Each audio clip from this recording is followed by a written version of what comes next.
しいとか言葉なくし嘆く術もない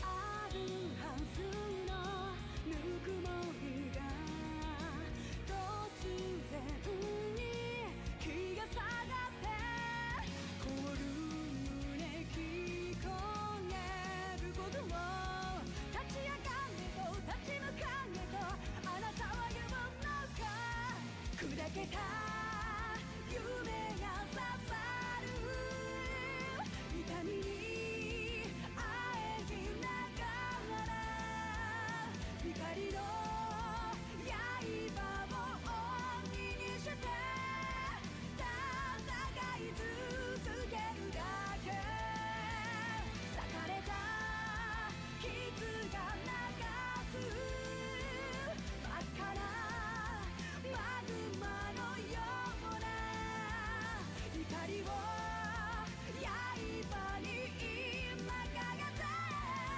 戦い続けるだけきらめく刃に刻む奇跡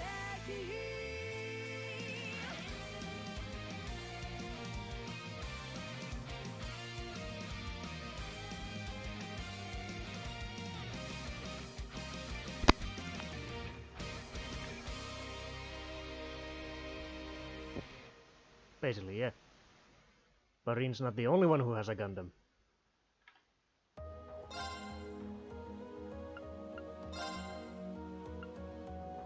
And this is what I was talking about. I have a random slave slot at the fucking bottom.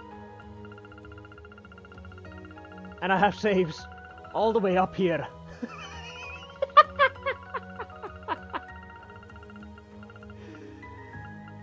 Motherfucker. Oh boy.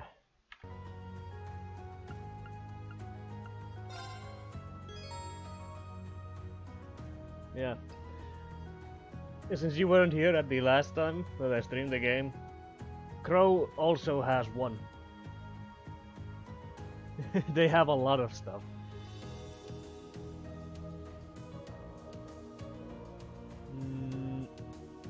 Yep. Ba-ba-ba.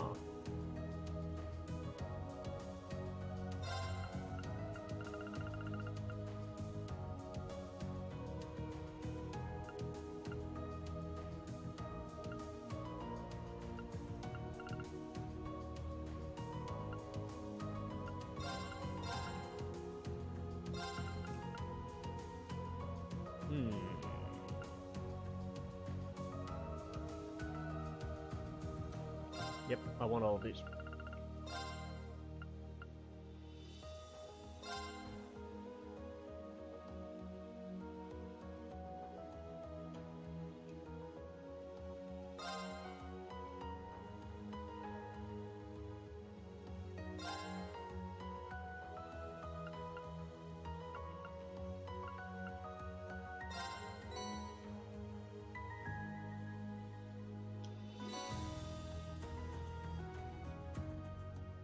Hey, Yasu. I was bewildered. I was impatient. I felt overwhelming disappointment with myself and anger at my own weaknesses. Game's still so fucking loud. Dee-dee-dee-dee. Thanks for worrying about me. And thanks for reminding me to look up, not down. On my first day with Class 7, I was sitting in a room full of strangers. Now I know I'm standing among friends. But even with that, I've got no regrets about coming to Thor's. None at all. Well, you sound like a good guy to have around when the going gets tough. But getting to know you two showed me that there are nobles who live up to that name. You just keep reminding me how unlike a noble you truly are. Before I came to the academy, I was a Jaeger. But I'm confident Class 7 is the finest Erebonia has to offer. I can't believe it! My very first class trip! We're gonna have the best time! You deserve the chance to earn that legacy you were talking about. to leave a light for those who'll come after. So brilliant was my time at the academy that those feelings consumed my every thought, my every waking moment. The time I spent with my classmates was something that, in so many ways, changed me. From the strict yet kind instructors who diligently taught us, to the people we met as we traveled across the country.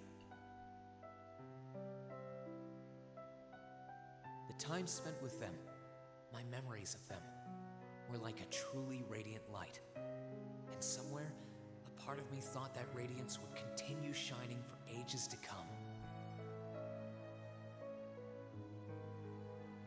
But all it took was a single bullet to bring everything crashing down. Go finish your speech in hell. That bullet sparked a fire which grew and grew before our eyes, evolving into a great flame that smothered our light in an instant.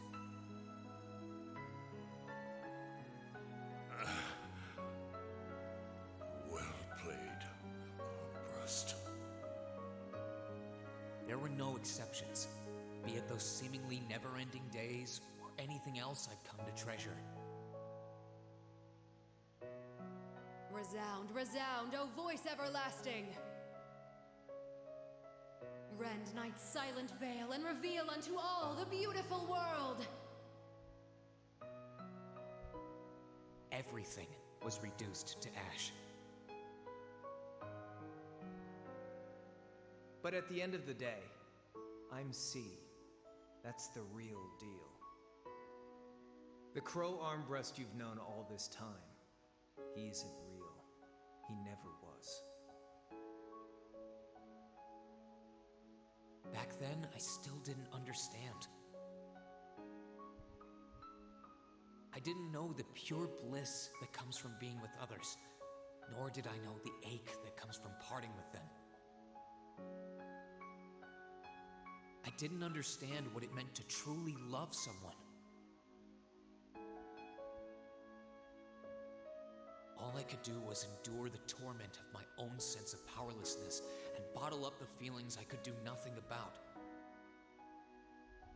All while trying desperately to fight against that ever-burning flame.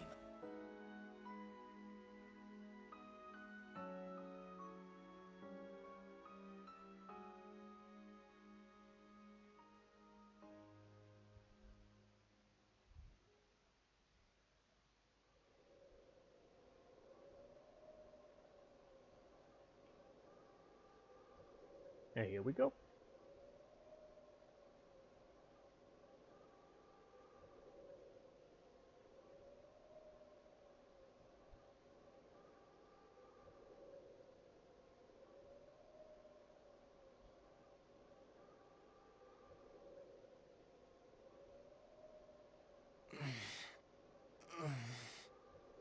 Check that nothing's going wrong. Nope, everything's fine. Where am I?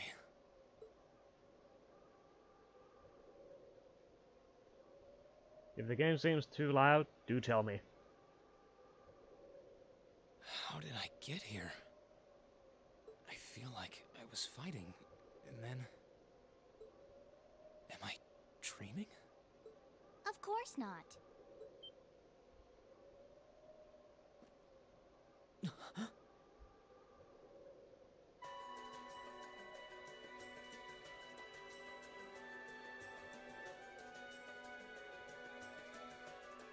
So you've finally woken up.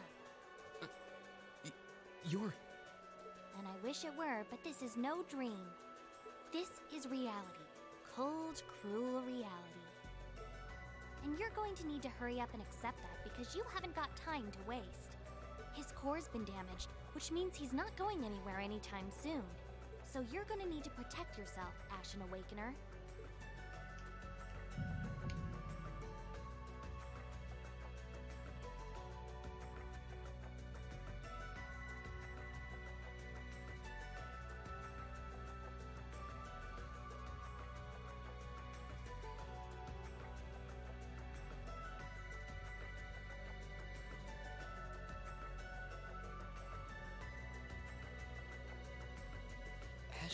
Awakener?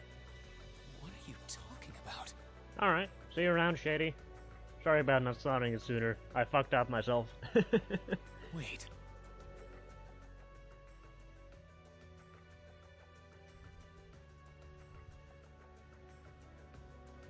What's going on here anyway? What is that thing? Wait, never mind that. What are you? Ugh, knock it off! How am I supposed to answer anything when you keep bombarding me with question after question? I'm real sorry about that, Shady. I feel bad about it. You're a chosen one. I'm a horrible streamer. Chosen by a fragment of the ancient great power. Great power? That's right. Those fragments were the origin of the great knights that appear in Erebonian legends. At times, they protected people from harm and disaster, while at others, they were the cause of harm and disaster themselves. And the being in front of you is one of them, a divine knight known as the Ashen Knight. The Ashen Knight? Valimar? Wait. I remember when I called him. You got it. You've known that name for a while by now. But he's not the only divine knight that's active. The noble faction has one under their control too. That one is known as the Azure Knight, or Dean. Remember? That's the one you fought and lost against.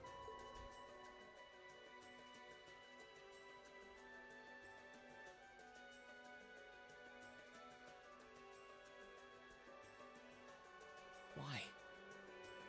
Why did it come to this? Why did everyone... Crow? He had me fooled too. How could I have known that irresponsible playboy was the Azure Knight's Awakener? He's obviously had plenty of experience piloting it too. He must be pretty dedicated to his cause, whatever it is. Hey, get up! You can hear me, right? Take me back to Trista! Take me back to my classmates!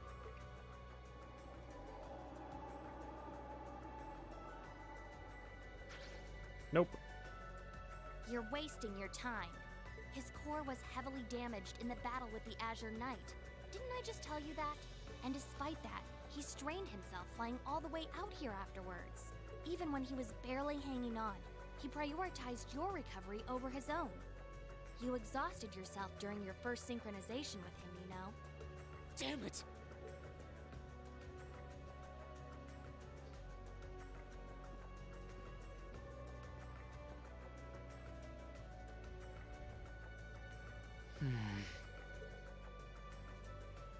This must be somewhere in the Isengard range, on the northern side of the Nortia province. Huh. I'm surprised you were able to work that out just from a glance. I guess that's what happens when you're raised in the mountain. Hey, where are you going?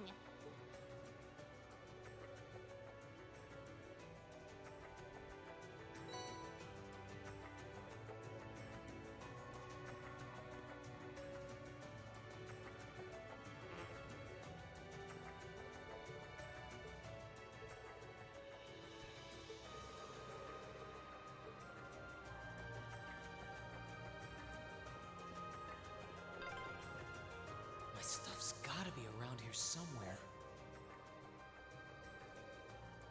I can sense monsters nearby too. I'm gonna need to be careful.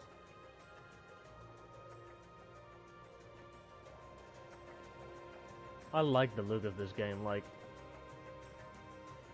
It's vastly improved over, like, the first game.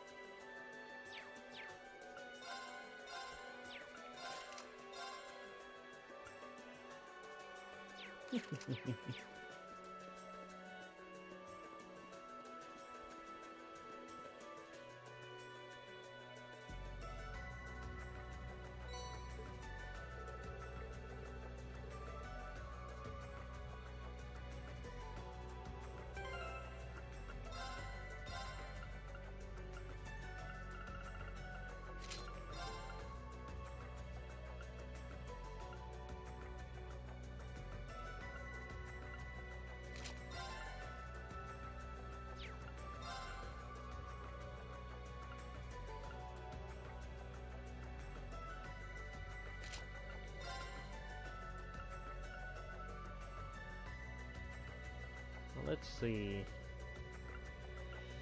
What should I equip? I could equip that one, it would boost me like insanely, but I'd rather have 100% accuracy.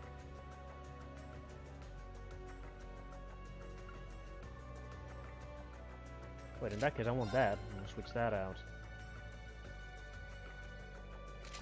That's a good one.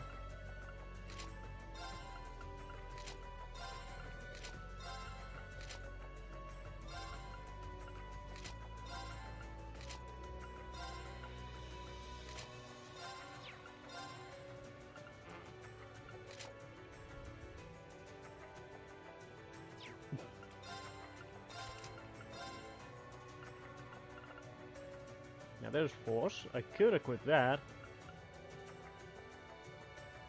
Or I could start doing a lot of other things.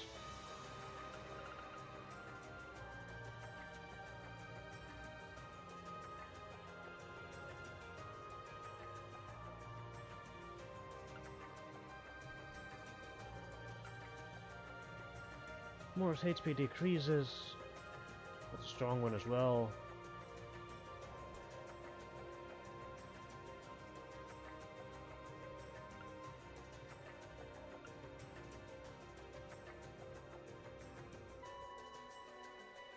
Or I could equip that one.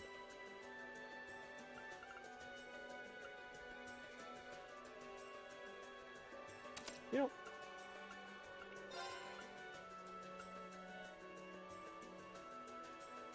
Quartz containing a star element are lost to the ages. What the hell are these things?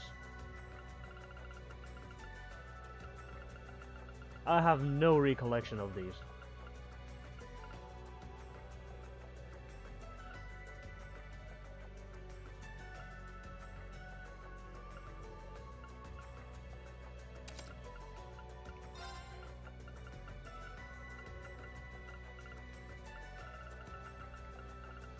Let's see.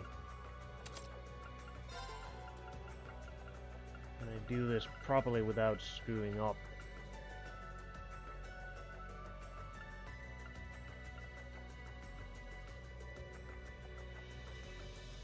That's a good one for Fee.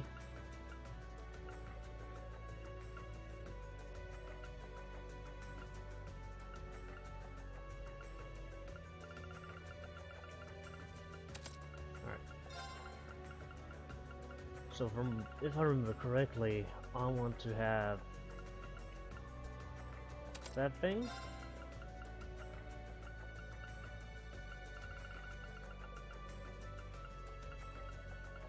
There's my accuracy bonuses, I could literally equip those.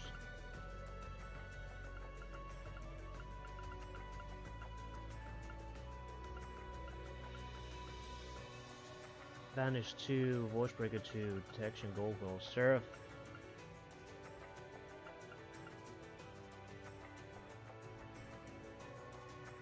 I'll take that, because that's a good one for Reen, if I'm not wrong.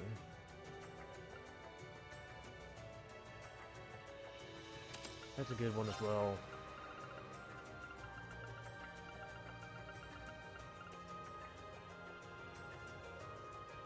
That's for Emma.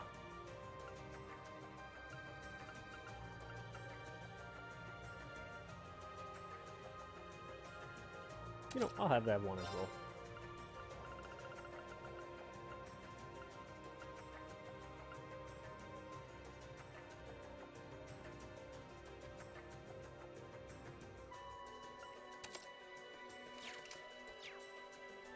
That should be fine for now.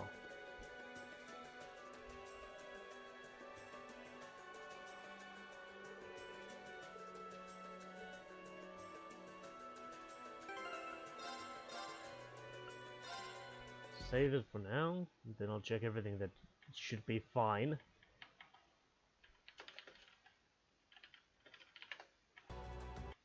Everything should be alright?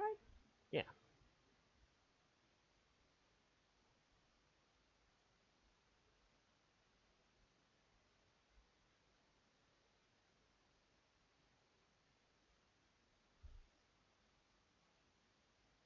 Hmm.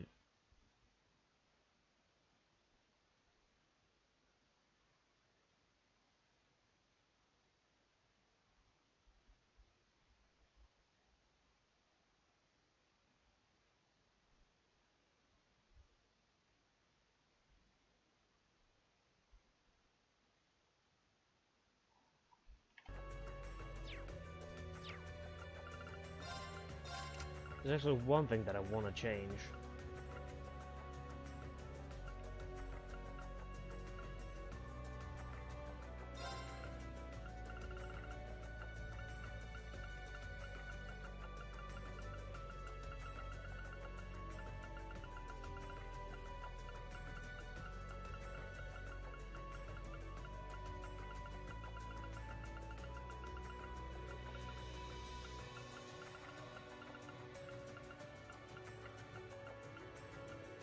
Where is it?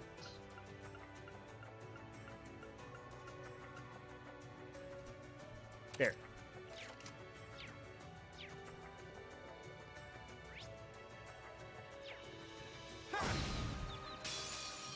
Now's our chance. Let's get it.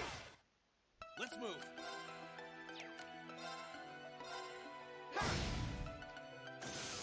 My turn. Sit. That's that. Let's keep moving. Ooh. All right.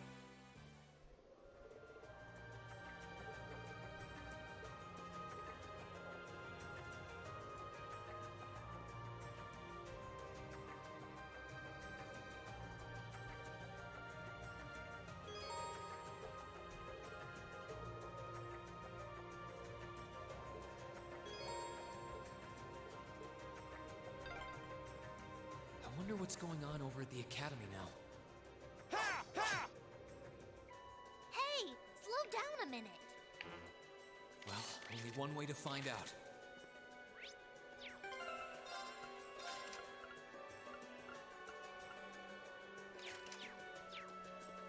Yep. Basically.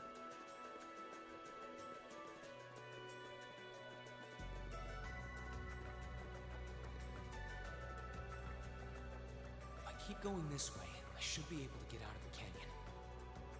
I need to actually make sure that I am missing anything, because I'm gonna do this one as well. The same way that I did the last game, which is trying to find every single thing before I finish the game off. Hmm.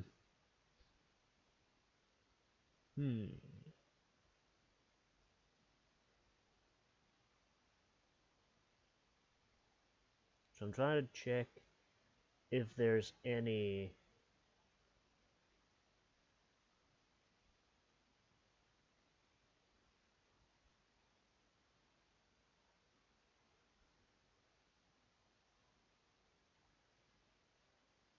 things that I'm missing. Nope. I can't miss anything until I get to that point. Alright. Sorry, Cat. You can't seriously be thinking of leaving him there out in the open, are you? Hey, say something. Are you mad at me or something? Why would I be? You only completely disregarded and overruled my decision.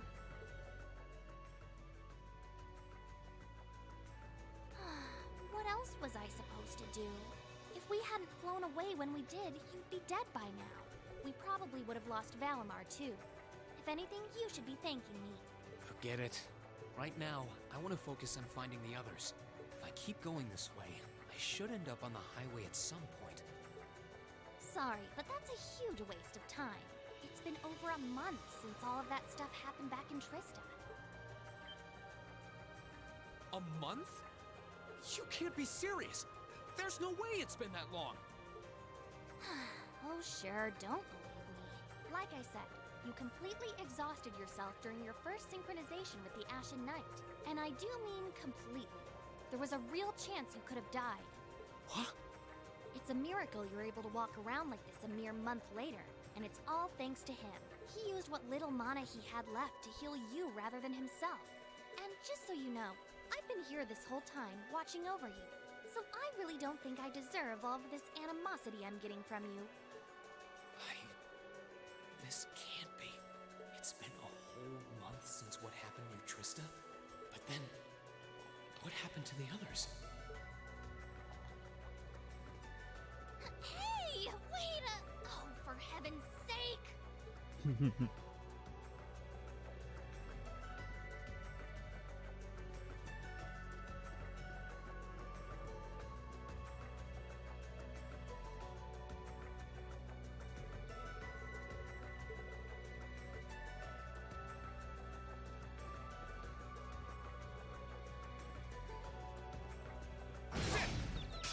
Now's our chance. Let's get him! Here I go. There! Ha! That's that. Let's keep moving.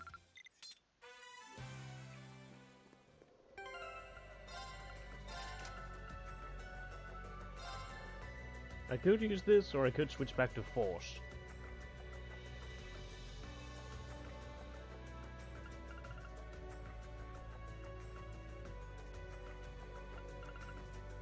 I'm gonna try and play with Rebellion this time. For the sake of trying something new.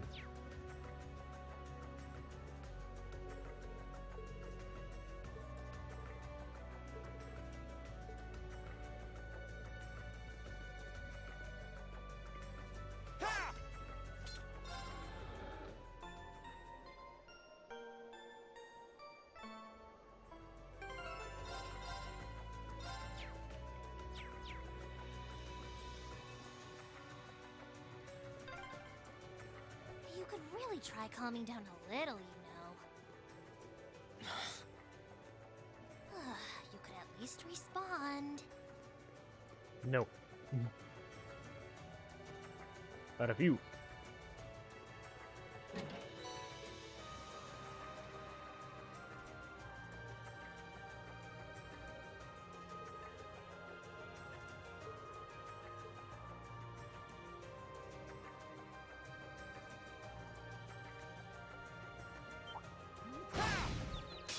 Now's our chance. My turn.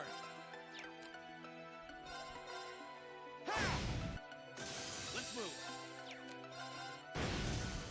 Here I go. Here I go. That's that.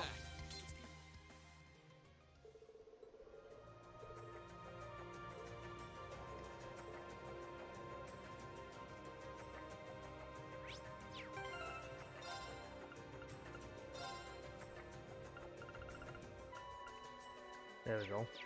I forgot to turn that off. Hey. Hey. Hey, listen!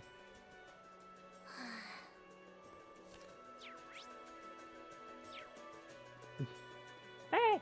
Hey, listen! No. Enemies in sight. Here I go.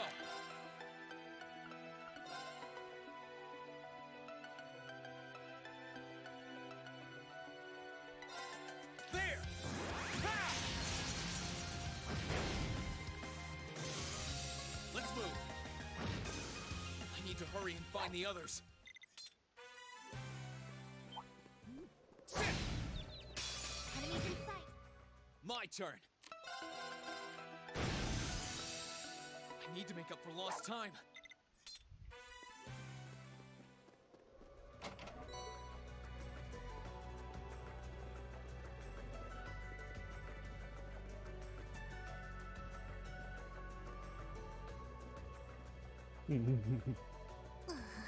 Navi is here to stay. As a cat.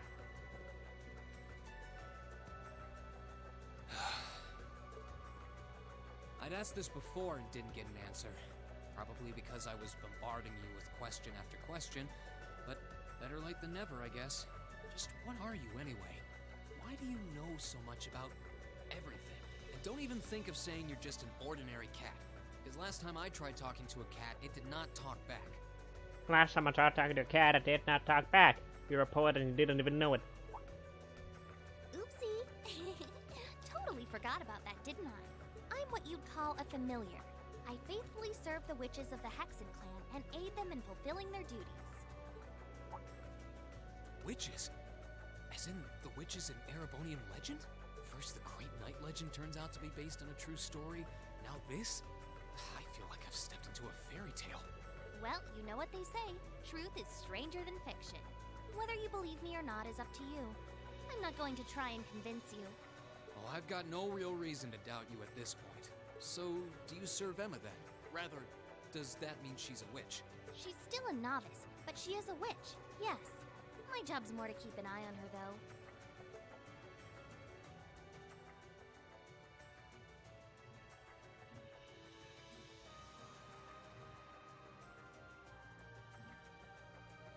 We did always get the sense that there was more to Emma than meets the eye. Guess we were right. But her being a witch? It's surprising. But then again, the more I think about it, the more it makes perfect sense. What's with the goofy grin? Oh, it's nothing. Anyway, let's get going.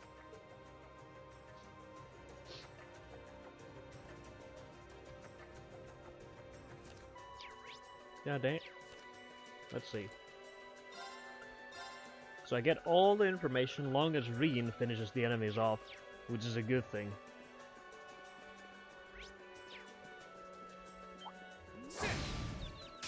Enemies in sight. Let's move. Let's move. Here I go. Let's move. I need to hurry and find...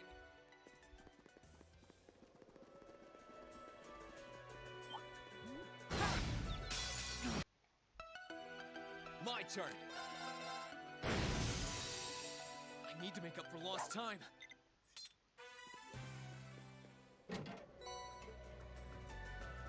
Getting used to basic attack in most things, just to get my CP up, is becoming really, really, really hard. If I think about it. What else do I have?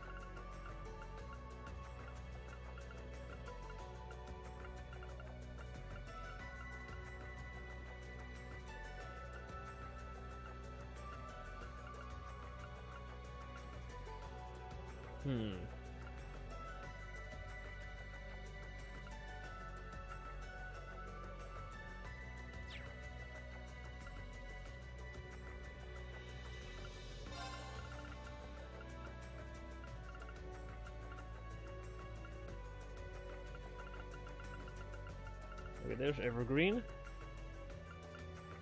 If I equip 2 Gladiator belts,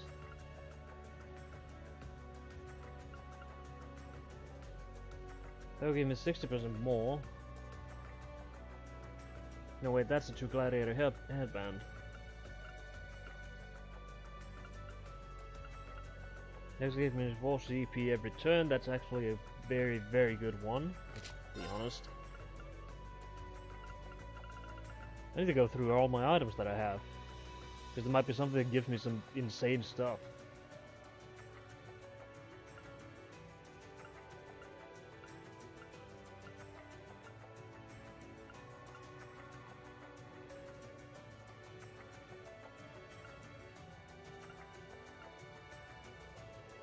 Just like that one. Yeah. Alright. Get out of my way! Let's move.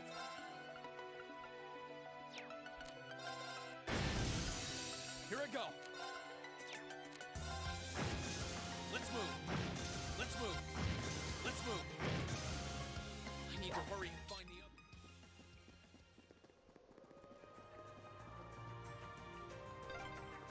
I hope everyone at the Academy's safe and sound. Not to mention Elise, Princess Alphen, and Prince Oliver, too.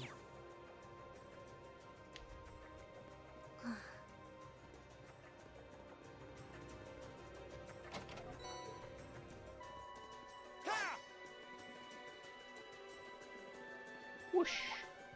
I need to take a deep breath and keep calm.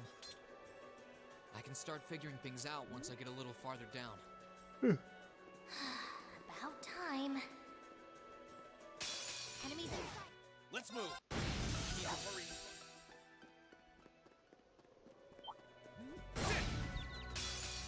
Get out. Might. Here I go. Might. I need to make up for lost. There we go. Don't need to worry about that one.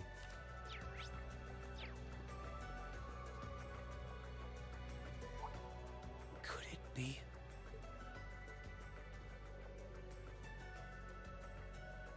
Yeah.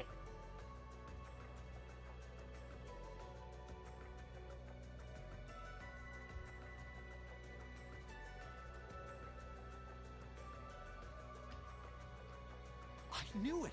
I've been here before. Master Ka-Fi brought me here as part of my training. That's the name of your former instructor, right? Yeah. He was the founder of the 8 Leaves, 1 Blade School of Swordsmanship that I follow. His full name's Master Yoon Ka-Fi, though most just know him as the Sword Hermit. Man, when was the last time I came here? Must have been, I don't know, 5 years ago. In fact, if I remember right, my hometown of Ymir is only a few hours away. Oh, really? Well, that's convenient. Wanna head there? We might be able to get there by sundown. If we hurry, yeah? As soon as we get to Ymir, I want to try and gather information on what's been going on. What was that? It feels like it's coming closer. It couldn't be.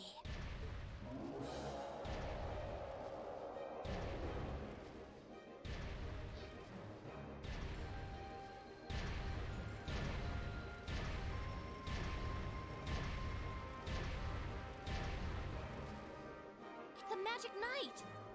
You know what that thing is? They're magic golems made during the Dark Ages, and they're incredibly strong. Damn it, what's one doing here?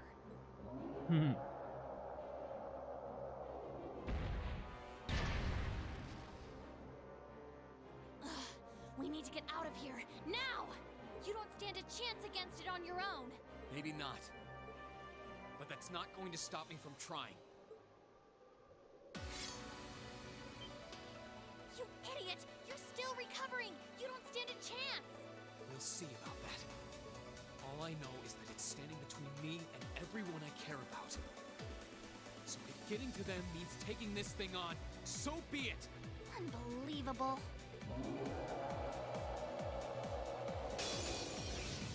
Bring it on! Let's move! I could use these, because these are pretty cool looking.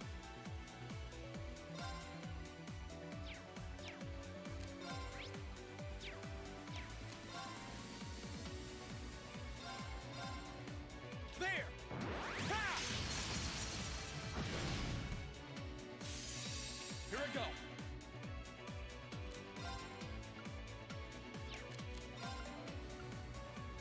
You know what? Just because I want to see what it looks like, let's go. My blade will cleave ignorance and light the way.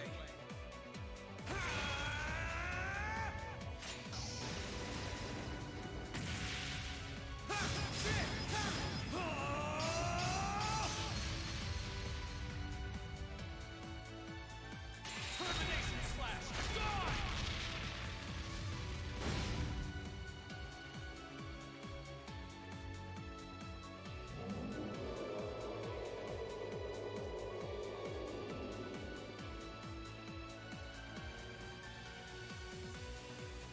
My attacks are barely putting a dent into it. We're so close to Ymir too. I told you this would happen. Get back!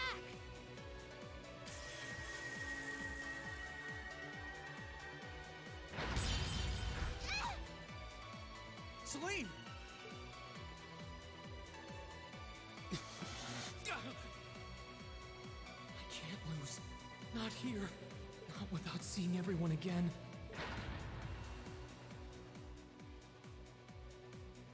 V. Not today, buddy!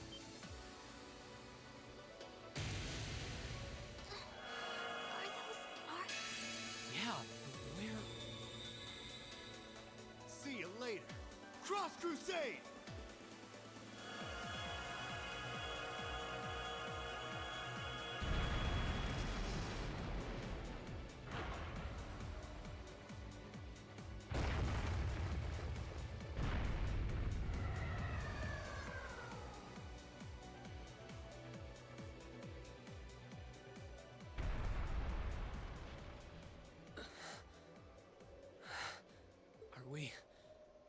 safe?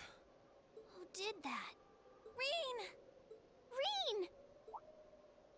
Alphen, Towel, and Elise.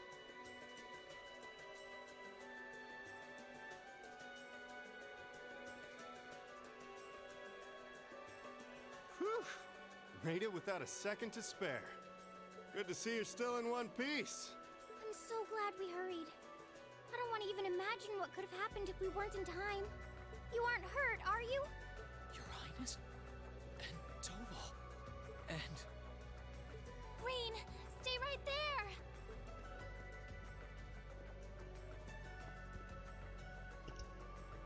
Please, tell me you're all right.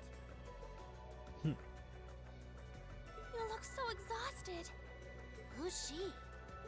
Elise? It's really you.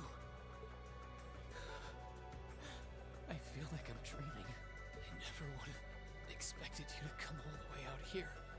Reen, please! There's no need to speak right now. Save your strength.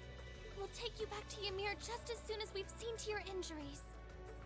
I'm just so glad you're alright. But how did you know I was here?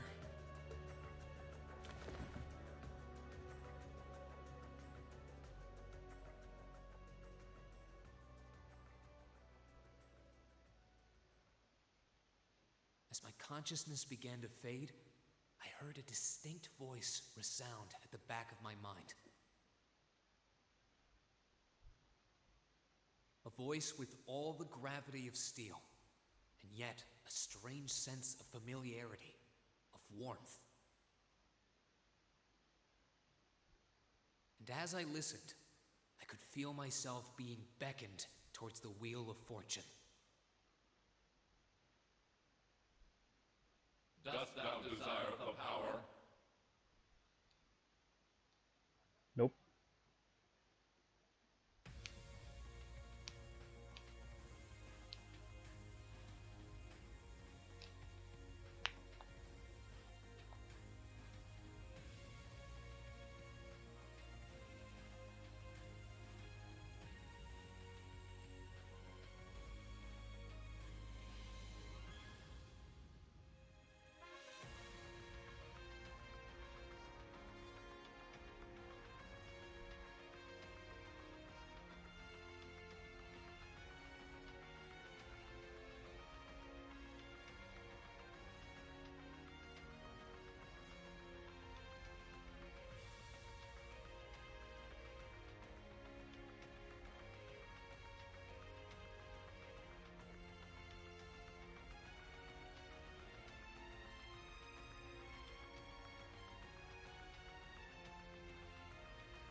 Oh, come on, Divvy.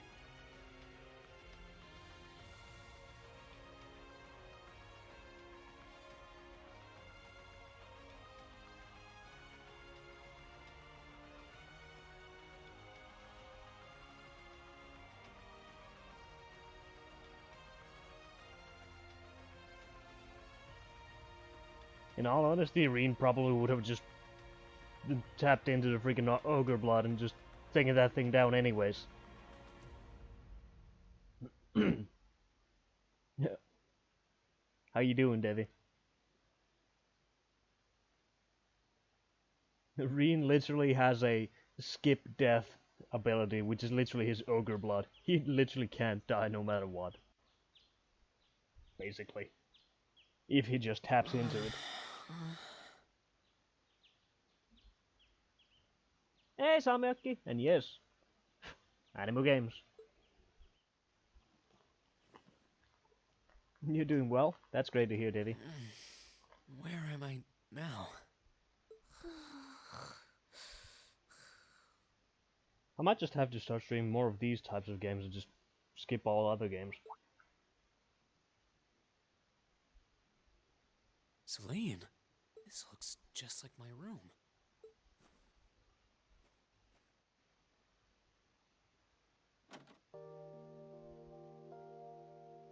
I knew it. I'm back in Ymir. I'm finally back home. My memories are kind of hazy now, but I think that means everything that happened in the mountains. Why'd it get so cold all of a sudden? Oh, you finally woke up? Yeah, just a second ago. How about you? Feeling better after a cat nap? I guess. I slept more than I meant to, actually. You're awake.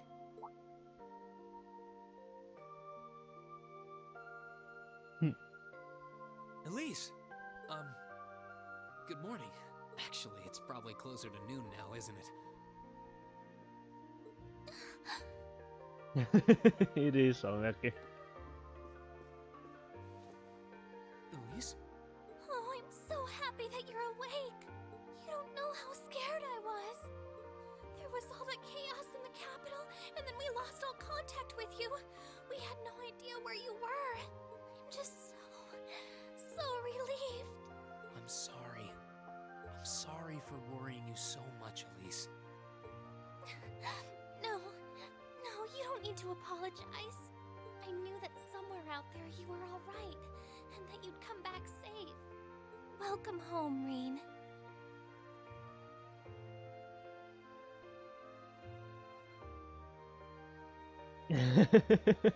Why is she one of your least favorite characters, Debbie?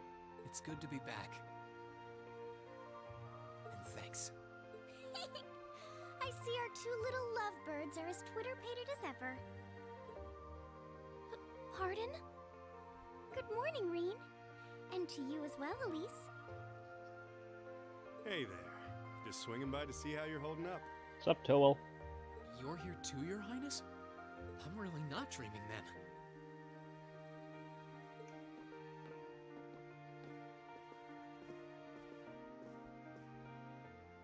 Oh, you're so silly, Reen. I would have thought the warmth of your dear sister pressed against your chest was proof enough of that. Your Highness, please!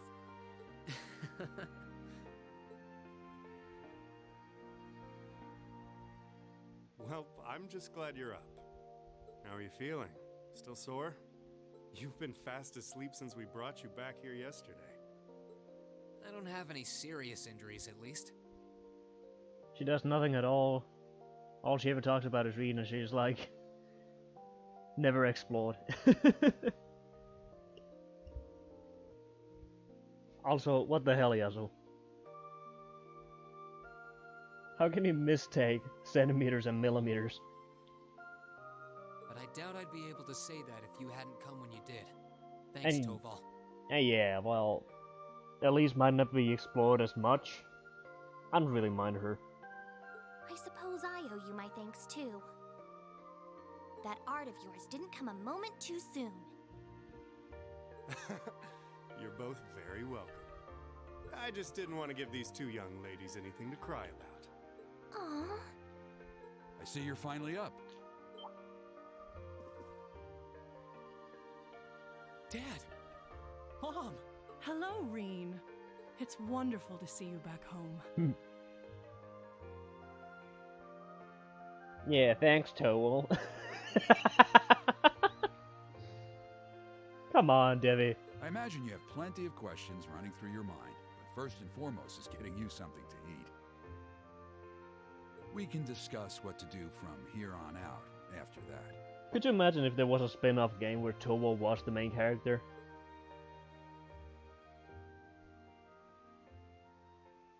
The Legend of Heroes, the Brazier's Calling.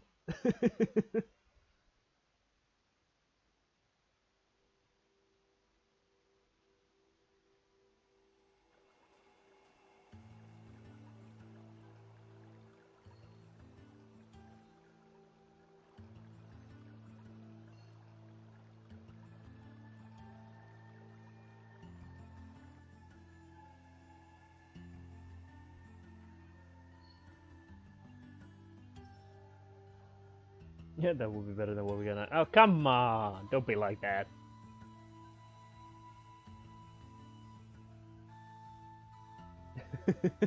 Even if I do somewhat agree.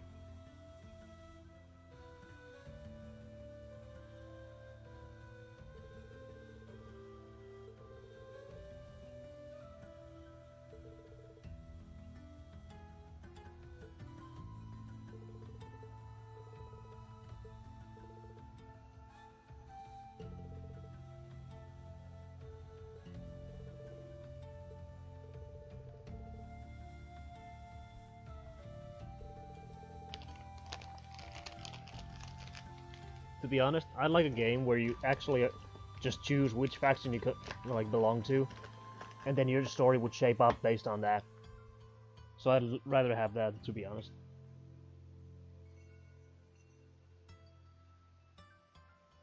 The point of this game to you, Salmetki?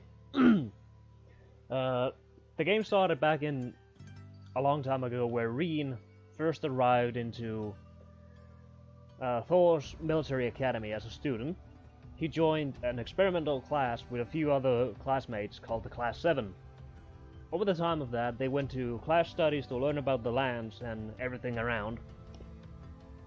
The factions between the nobles and the commoners, as well as the Imperial Army. Eventually, you learn there's a conspiracy going and there's a terrorist group called the Imperial Liberation Front. God damn, that music is loud. Regardless. And the Imperial Liberation Front wants to kill the leader of the Imperial faction, or the Commoners faction, aka the Reformist, called Chancellor Osborne. Eventually, it turns out one of your classmates, who wasn't part of your class originally, named Crow, is actually the leader of the Imperial Liberation Front called C, who managed to kill Osborne, and then everything went to shit. And here we are. Oh, and Reen can summon a mech to fight with him. That's basically it.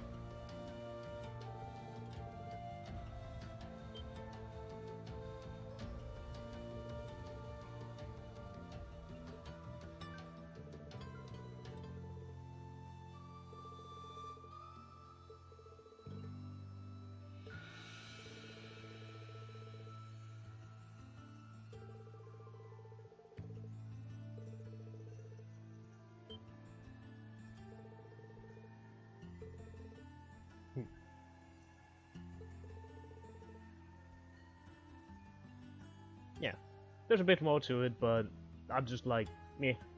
It would take me an hour probably to explain it properly. Also, I wouldn't take Lucy as my wife. I'd rather take either Fee or Sharon. Not even Sharon.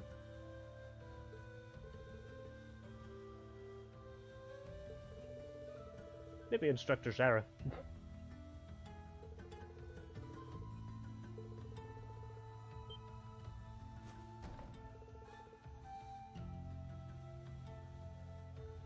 You found a figure from one of those net stores?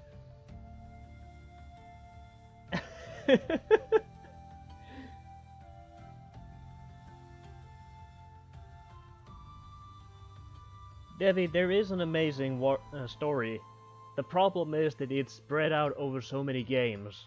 You have to play Trails in the Sky at the same time, and you have to play the 2 Japan-only games as well. That's the only problem we have with the Trails of Cold Steel series. And yeah, a giant GG would be nice, Yasu.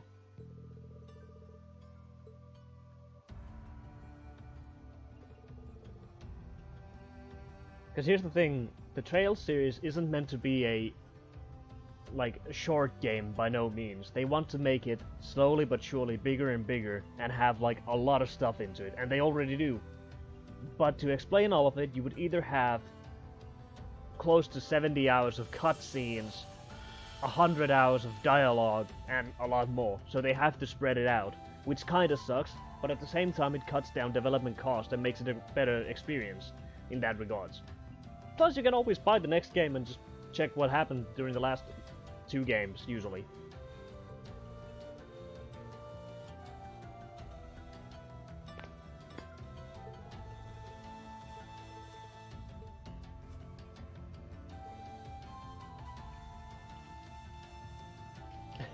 Indeed, Yasu.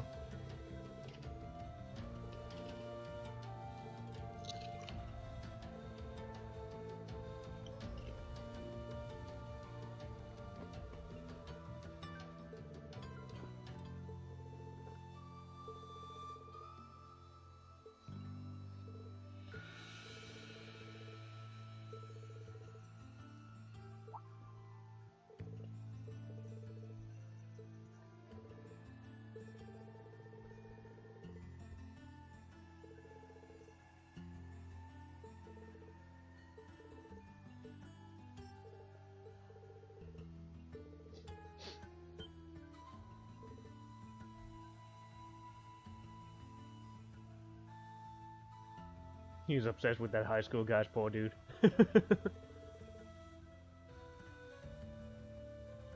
Indeed.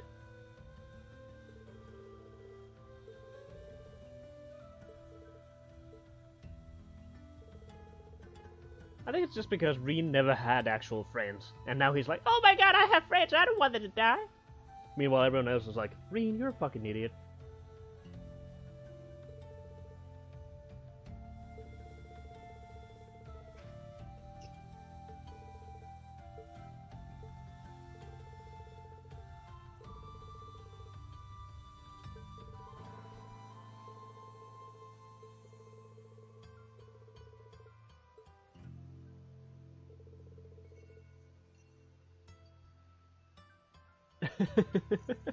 You want a giant statue of Gigi Zamiaki?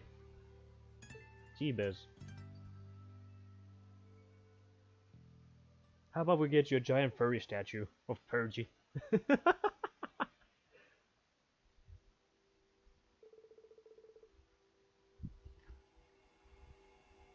My hair is constantly in the way. But everyone in this town likes him, you just don't get his character. That's because we don't know much about Reen. It's suggested that Reen was as a kid, was just a all-around great dude. He always helped everyone else, he didn't care about himself, and that's the whole story and basis around his character.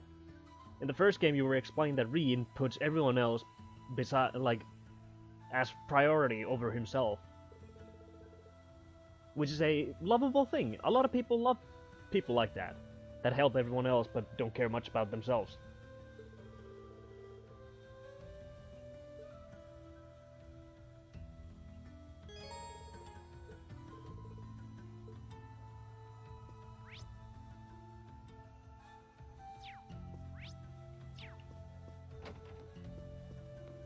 That's just how it is.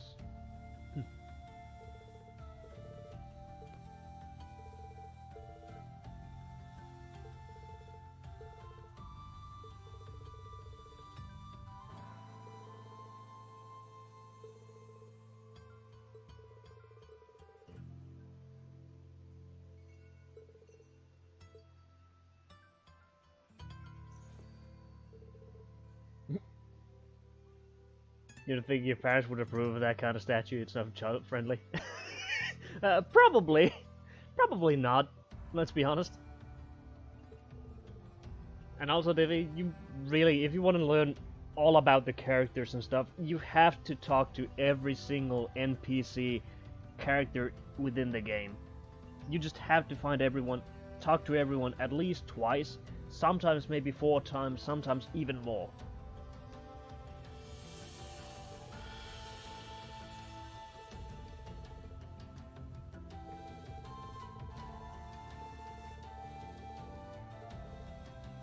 And that's something that people don't do, because that's a lot of dialogue. It slows down the game to a crawl.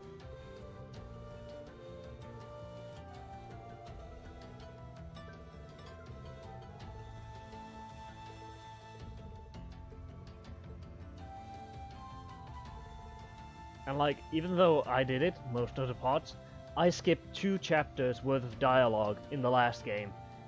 Because I was just like, I just want to get it over with.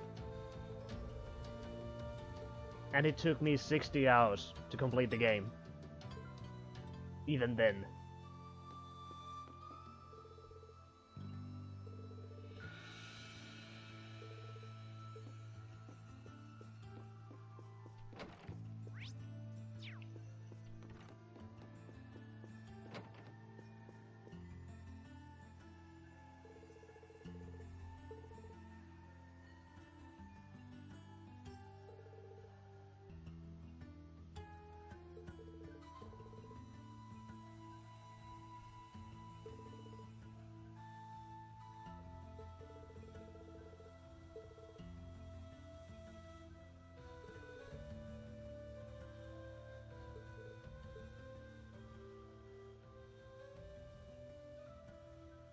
If you ever find a life-size Roberta statue hitting you up. Like, Jesus. I think I can find one. If you have the money for it, Sonic. I think I can find somebody who would make that for you. You want it to feel realistic too, with realistic everything.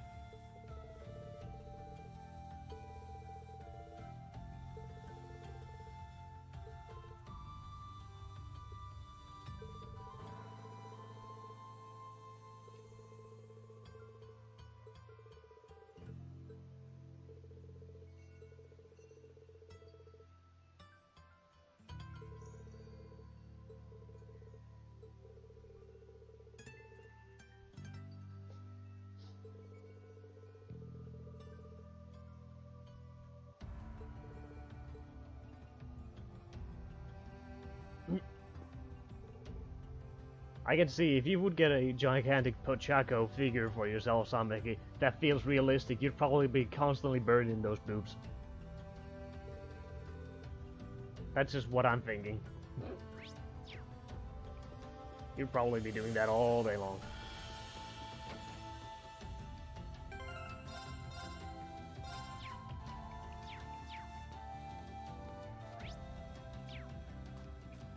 Taco!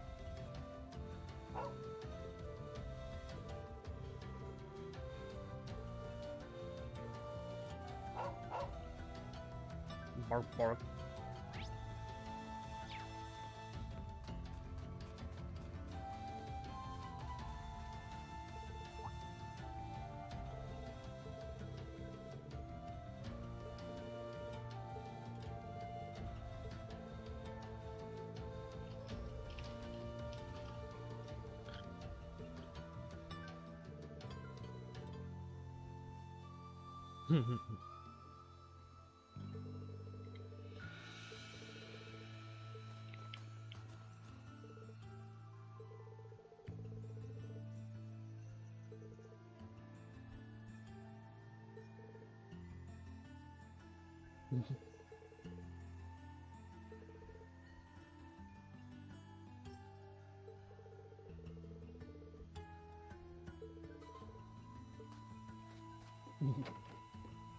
I wonder if Master Kaffa is in any other games, to be honest.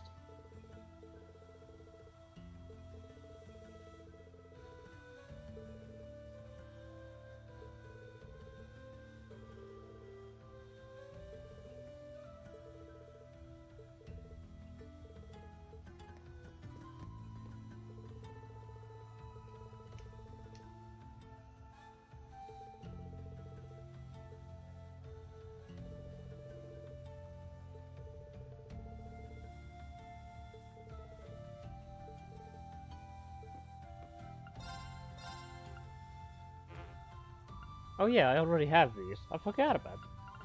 Oh boy! I forgot all about this thing. I have all this material. Whoops.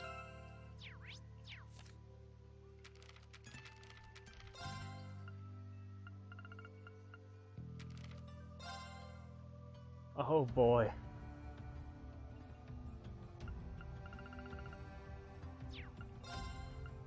Oh boy. Oh god, we have so much reading. Oh Jesus Christ. There's so much. I forgot all about this.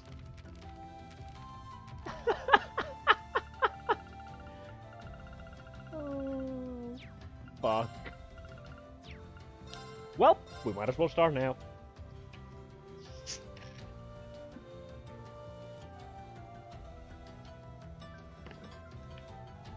Alright. Gambler Jack, Chapter 1, The Girl. The Calvin Republic. There's a city in this country, a place where migrants from the east have recreated their homeland down to the bright-legged tiles, nicknamed the Eastern Quarter. It's a vibrant place, bustling and hot. Orbital buses trundle down the main street lined with stands of fragrant Eastern cooking as the welcoming cries of sellers rise and fall over a crowd of travelers from every nation. The place where the cultures of East and West meet. Yes, it was a place that wore that mantle well. On the northern outskirts of that town was a little rundown bar. Doubtless it had been presentable once, but now the plaster was crumbling and what doors were left barely fit their pitted frames. Of course such a seedy place attracted the clientele to match. To the lawless and violent, it was home. Sorry, looks like my win again. muttered a low voice that echoed through the grimy room. The voice belonged to Jack. He was of medium size and in his early 30s, a man in his prime. The frayed shirt he wore had seen better days, but the accessories adorning his body were of obvious worth. Much like the brilliant blue eyes of his, none of them quite fit someone like him. Compared to the dirty, poor, and desperate thugs around him, he looked out of place. Jack was always to be found at that bar gambling or sharing around with the dregs of the town. Sometimes fighting, sometimes drinking. He passed his days in idle recreation. As usual, today found him hunched at the bar. He'd been deep in his cup since early noon. He was the same as always. A day said to be just like all others was stretching out before him. And in the familiar scene cut the shriek of the door opening. A new customer stepped into the same old bar, but who was this new arrival? It was a girl, unlike any other he had seen before. Chapter 2. The Offer. The girl strode into the bar and closed the door without turning a reed. There was no hesitation in her manner. Clearly her arrival was not happenstance. Her face was determined, but her confident entrance couldn't erase the lingering innocence of youth. Even the best liar wouldn't try and claim she was more than 18. Dark brown eyes and hair suggested she was Eastern, but her nose and features made it hard to be sure. The girl slowly walked forward. With each step, her cute little knees peeked out from under the trim of her cut of her skirt. Her outfit was a design without any sense of decoration.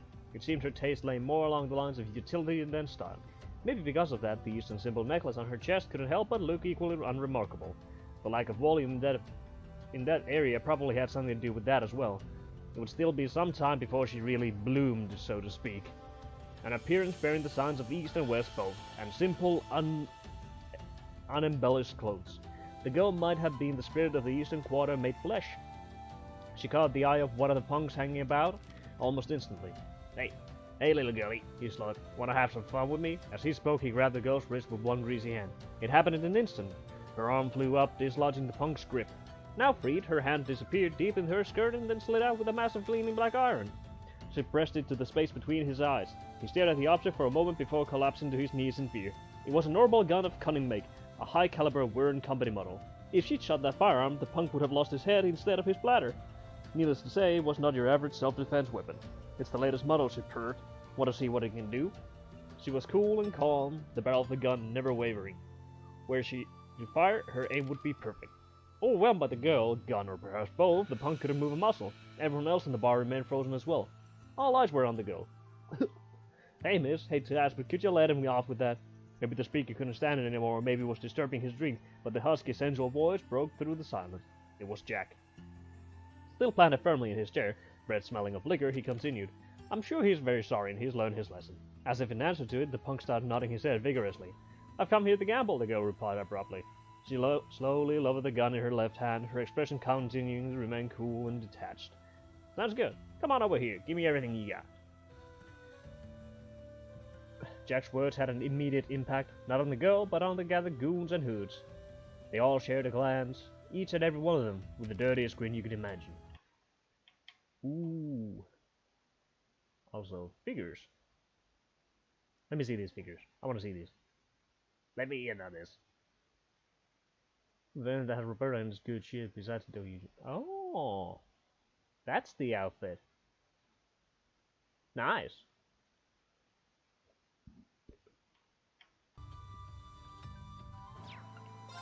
Chapter 3. Challenge at high noon. Jack and the girl moved over to a table in the back. Unlike the other pitted and sticky furniture, this table was smooth and polished to a shine and seemed meant for gambling. Without a word, both took their seats. Jack sat against the wall and the girl faced him straight on. The other patrons were captivated. Helplessly fascinated by the match, they snuck glances at the pair, our ears strained to listen in. The bar filled with fidgety silence. The girl's game of choice was poker. Jack accepted wordlessly. After a brief exchange to confirm the terms of the challenge, they settled on bets. It was to be 100 mirror a hand, not even enough to buy a beer, but Jack considered that fair for a match against the kid and said as much. The dealer was the small pride punk from before. Jack gave him a quick eye signal. First hand, both discarded just one card. Jack called and the girl stood. Jack had two pairs. The girl had just one. Jack was the winner. Nah, sorry little missy, he drawled. He raised his glass to her and drowned the amber liquid in a single decisive glow. Second hand, both discarded just one card. Perhaps trying to look convinced. Jack let out a big clear sigh. The girl called and Jack stood. The girl had two pairs. Jack had the same, but the cards told the tale. The girl's hand had the high card. It was her win. What? Jack exclaimed. His hand that had been toying with the glass froze. Immediately he glanced over at the punk who was dealing. The other man avoided his gaze. Something wrong? The girl asked. Her face betrayed nothing. No, forget it, he shakily responded. Had she swapped out some cards? The game had suddenly taken on a whole new angle. The look on Jack's face changed instantly. Lightly clearing his throat, Jack put the glass back on the table with his left hand, then once more he cleared his throat. The dealer recognized the signal, picked up the cards again. It was their code for deal normal in next round. Her hand, as expected, each discarded just one hand.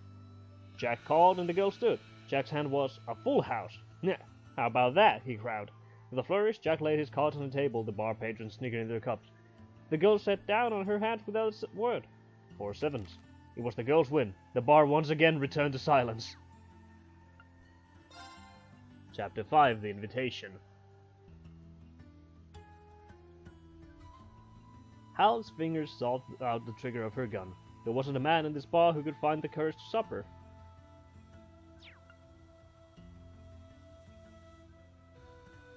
Wait.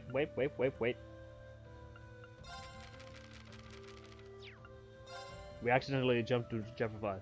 Chapter 4, The Dollar. Ultimately, it was the girl's win. The silence in the bar was punctuated only by the sounds of a raccoon's argument out on the street.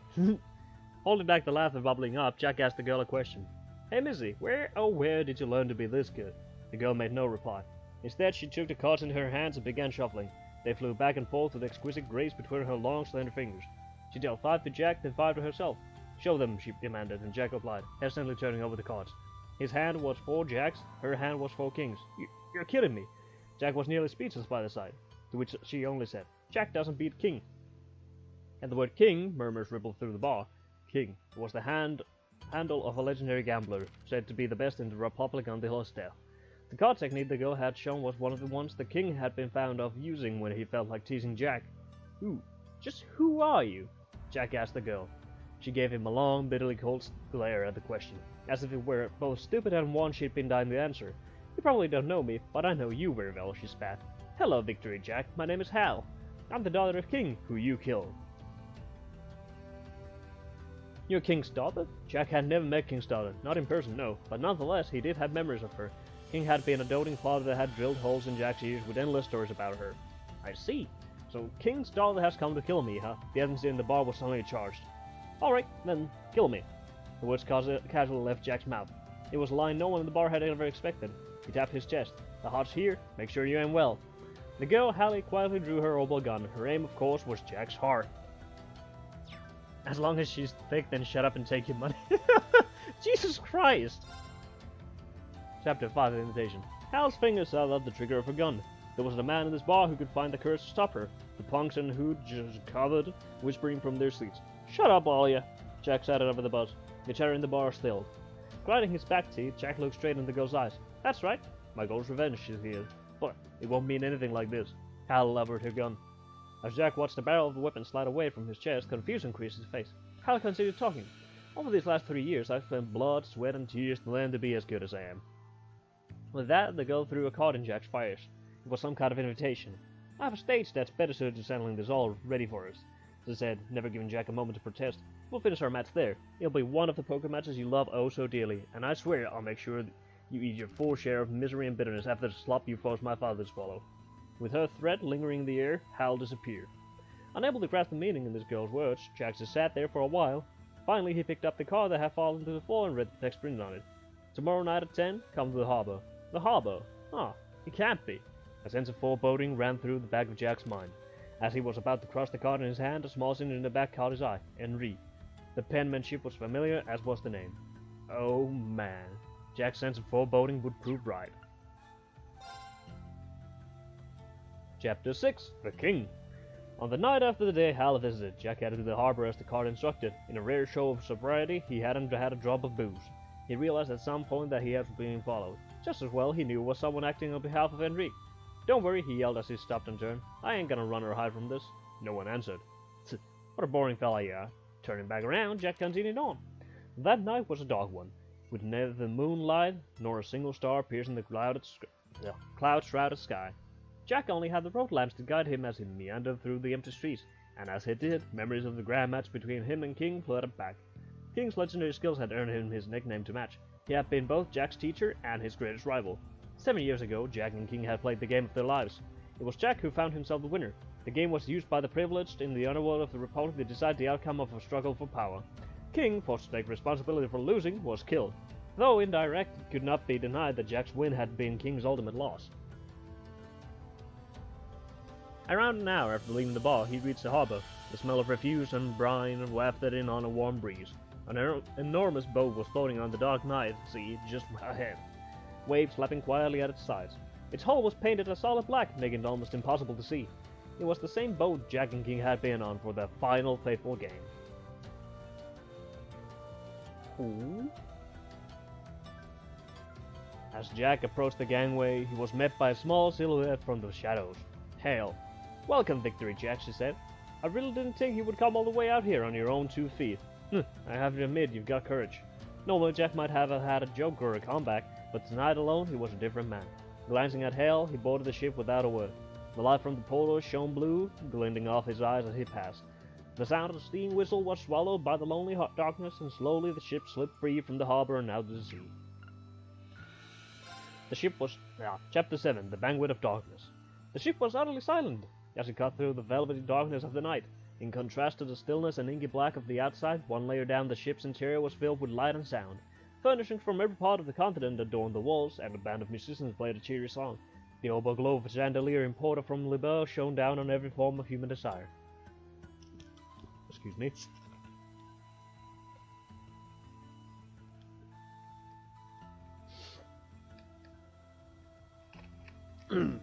In the hall, built at the center of the ship, guests laughed and chatted.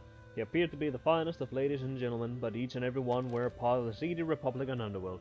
They were the type of folk that spoke of murder as easily as one would dinner of fine wine. Their faces hadn't changed much in 7 years. The farthest depths of the hall reserved discreet seating for the highest ranked of the lot, and just like before, there was a certain group of men there.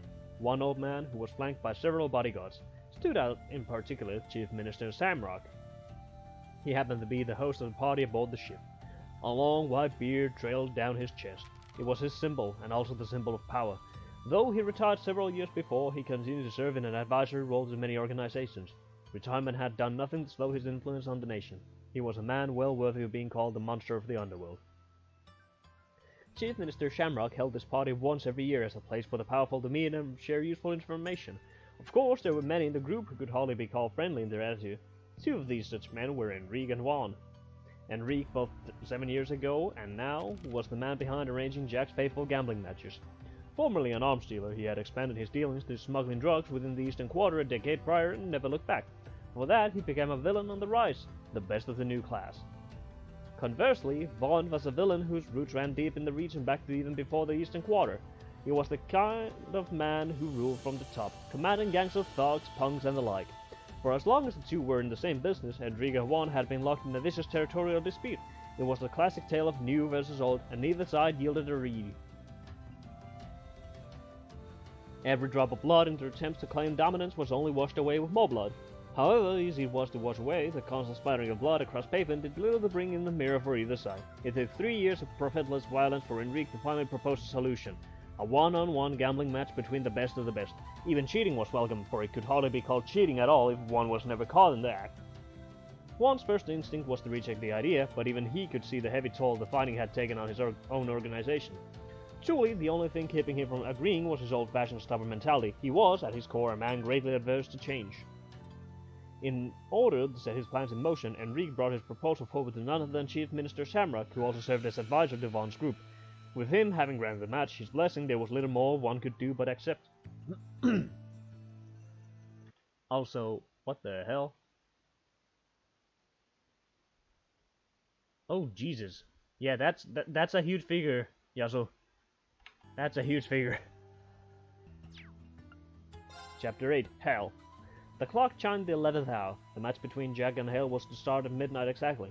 She waited in the interim in Enrique's room. Your father became ill and died 7 years ago. That's what the girl had heard from her mother, and yet 3 years ago she learned her father had instead lost his life in a match. Hal didn't have many memories of her father. She'd spent her childhood with her mother. That was exactly why, though, that each and every one was engraved in her heart as irreplaceable treasures. The things she remembered best were the sights in her gambling dens. She didn't often get to go along, but to her the way her father could silence even the most finely dressed gentleman with his near magical card handling was something she admired with all her heart.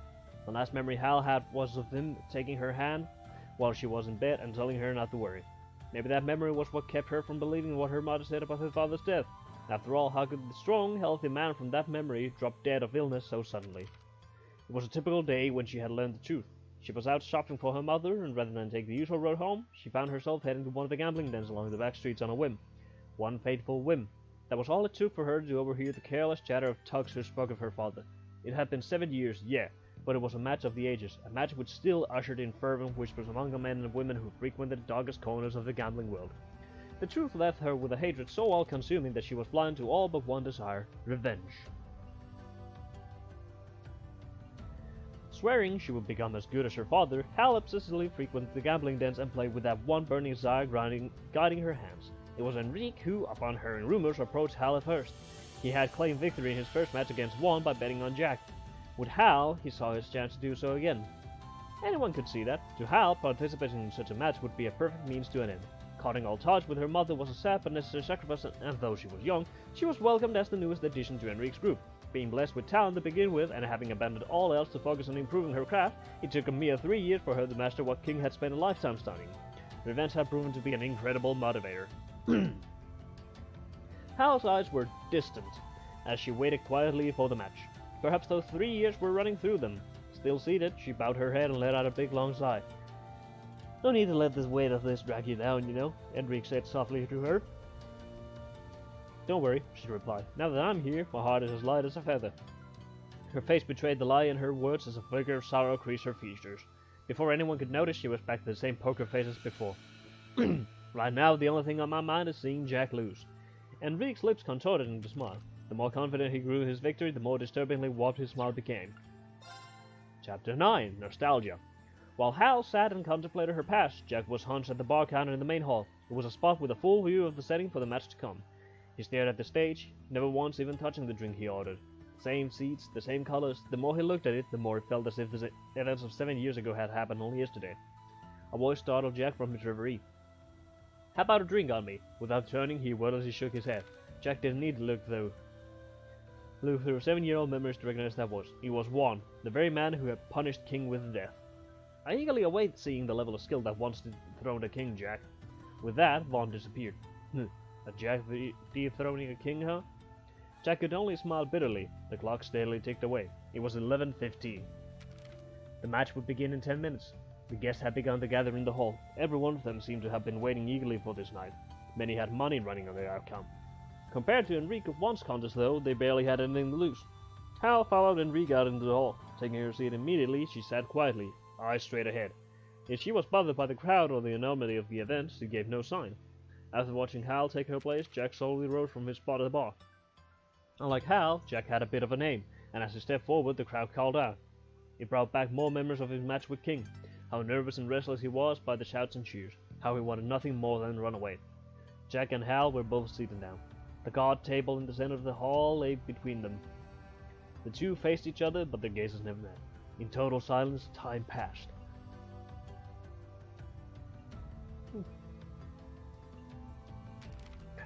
Shortly after the two took their seats, a black-garbed man sat in a chair across from them.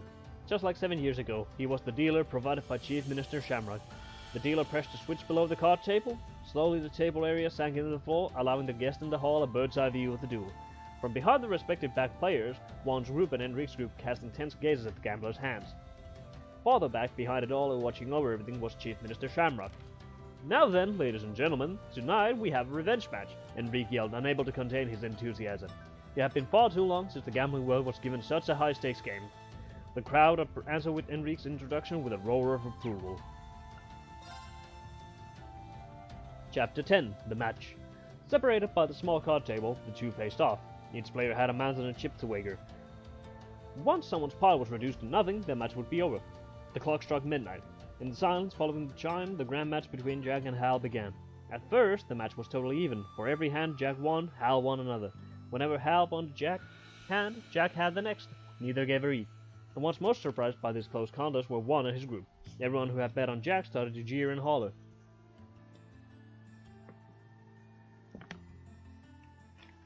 During the match, time and time again, Hal spoke to Jack. Using conversation to distract your opponent was all part of the game, but Hal's persistence went beyond just tactics. However, Jack never said a single word back to her until roughly 30 minutes passed. Then, finally, he broke the silence at the time with a low, textured voice. Once upon a time, there was a man. He was so soft that the crowd could barely hear, but Jack wasn't speaking for them, he continued. This man had something he admired. He wanted to become the thing he admired, and he wanted to win against the object of his admiration. And through it all, he was drawn closer to that which he admired. Both laid down their hands. Jack had one pair, Hal had two. Chips moved from Jack's mountain to Hal's. What is it, Jack? This is all part of your plan? Hal would occasionally add a sarcastic remark, but Jack just kept on telling the story. The man stole some tricks from that which he admired and practiced his own skills as best he could. In the end, his efforts eventually made him strong enough that people called it victory. At some point, there was someone who took notice of that reputation, he thought. He thought, why not pit the best against each other? There's no show that could be better. Enrique's ears twitched. Something in what Jack was saying bothered him. The man gladly accepted the offer for the show. It was the match of a lifetime with that which he admired most, after all. The man's heart danced with excitement. Back then, that man was a young fool who didn't see the world around him for what it was. Certainly, he'd never have thought about what it would really mean to lose that match. Hal listened intently. At some point, she had started to pay attention to Jack's story. The audience was much the same. Everyone in the hall strained to hear the tale tumbling from Jack's lips. The two played their cards. Jack had no pair, Hal had a full house. Chips moved from Jack's mountain to Hale's.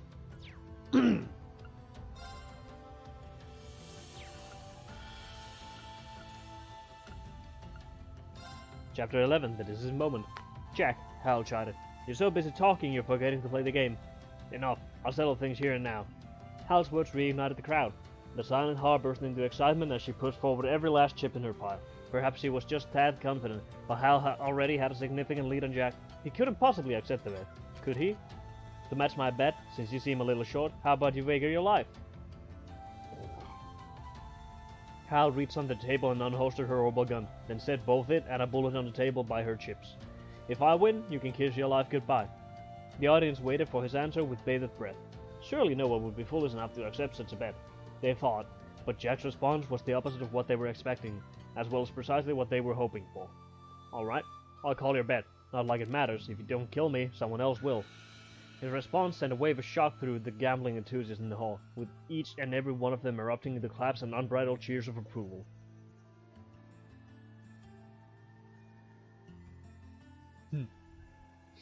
Enrique personally could not have been more pleased. Juan sat quietly. Whatever he thought of the situation was privy to him and him alone. The stakes were now that much higher, but neither side opted to change out their cards. Rather, they chose to place their current hand face down. So what happened to the man? Hal asked, seemingly smug with victory. Or possibly she was just asking to hear Jack's final words. The man never won against the one that he admired. Silence followed in the wake of his response, and in that one moment, Hal's unfailing match shattered to pieces.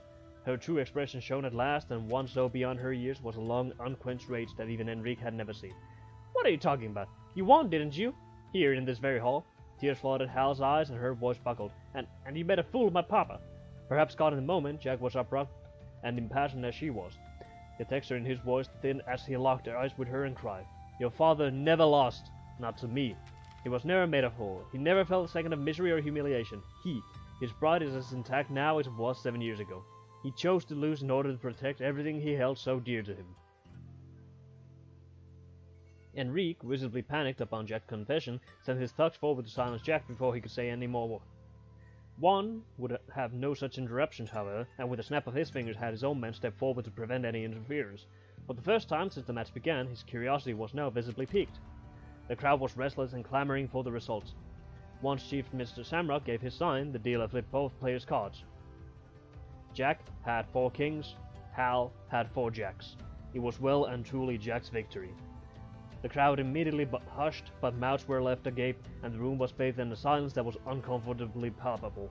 All eyes were on the table and all ears were perked, awaiting some kind of reaction. Seconds passed.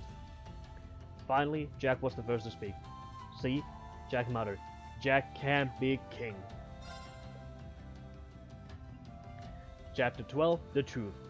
The charged battle had closed with Jack's dramatic upset of a victory.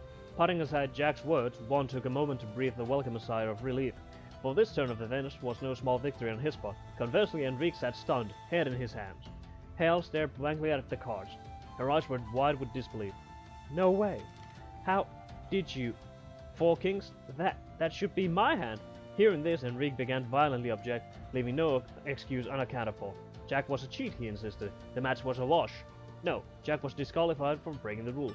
Give it up, Don Enrique, one commanded. If you think he's a cheat, then how about you show us, huh? Go on, show us exactly what it is Jack did. One stood resolutely, arms crossed. Cheating's fine as long as you're not caught, he recited. It was a core rule of the match, and Enrique knew it. There was nothing he could say back that could lay bare the trick. He stammered over his words as he rushed to nitpick every single one of Jack's actions throughout the match, but it was no use. Impossible! Jack denied it all with a single word. This is the technique King used in his final match. I didn't know it at the time, so there's no way Mr. Enrique could. To make me win, and to keep you safe, Hal, King used this very trick. Truly, a trick worthy of a king. Head bowed, he continued. I could never understand it. If he had a great trick like this up his sleeve, then what on earth would make him do something dumb like throw away a match? I hated him for that, you know. Hell, I've spent these past years consoling myself by drowning in booze. Jack looked up, his eyes catching the sparkle of the chandelier above them just right. But once I saw that invitation of yours, Hal, it started to make sense. Seeing Mr. Enrique's name on the back was all I needed for everything to fall into place.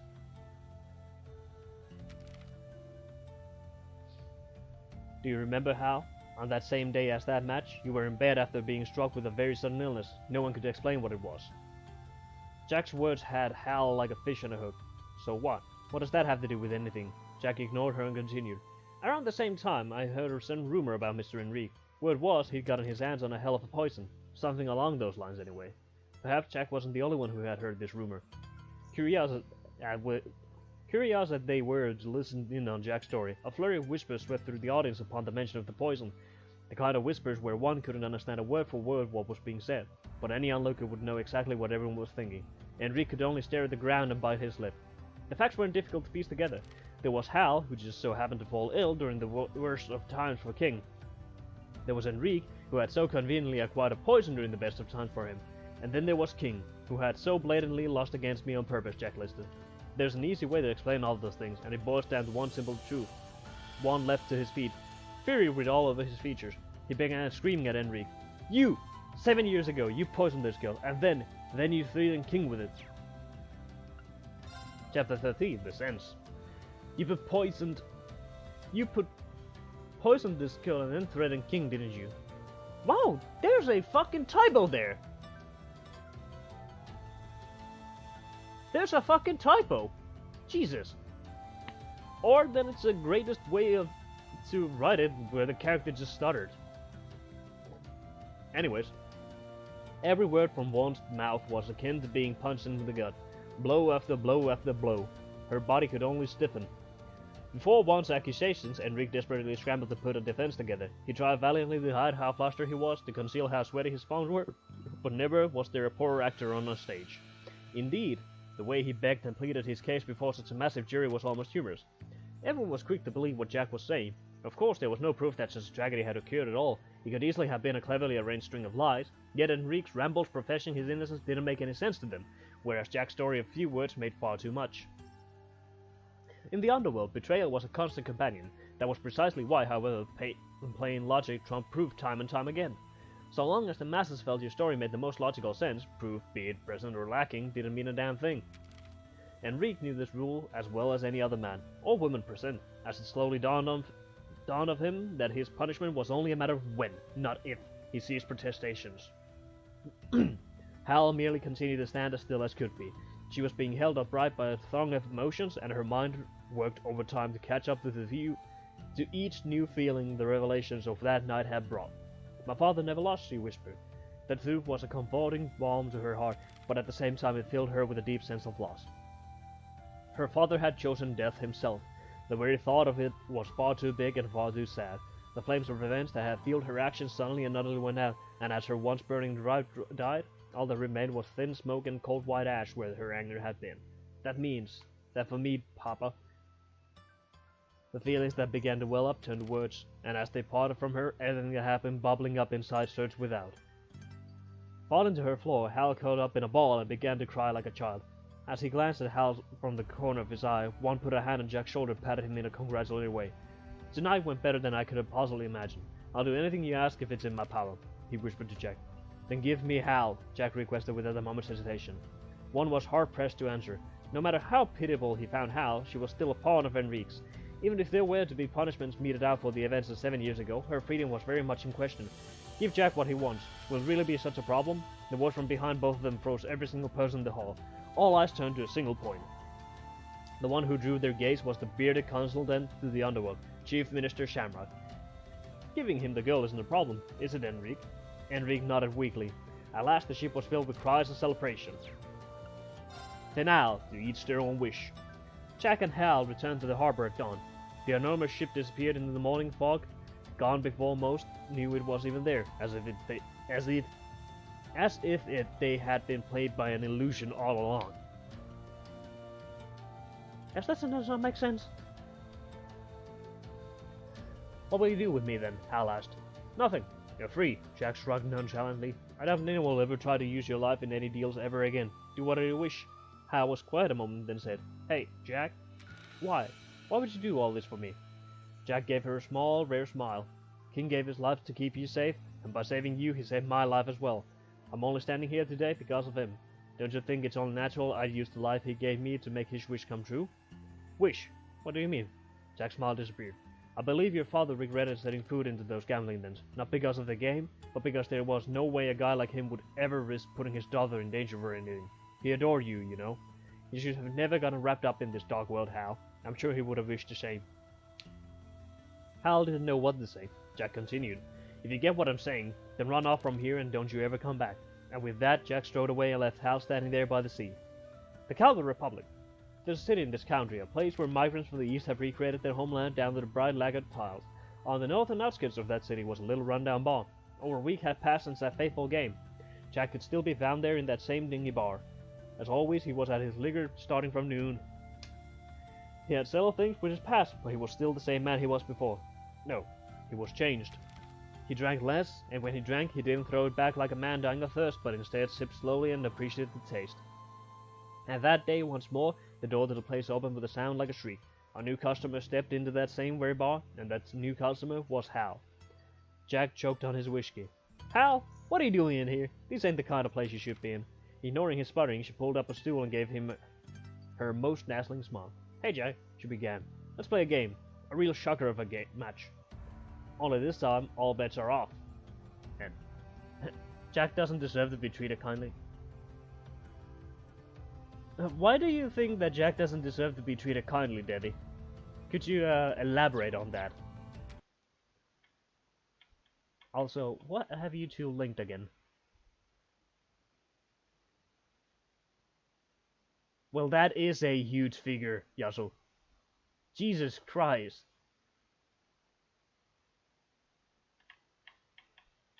Holy shit, that's huge.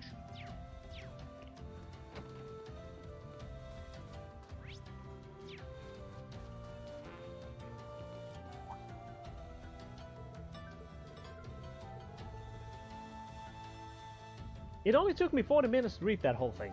Holy shit.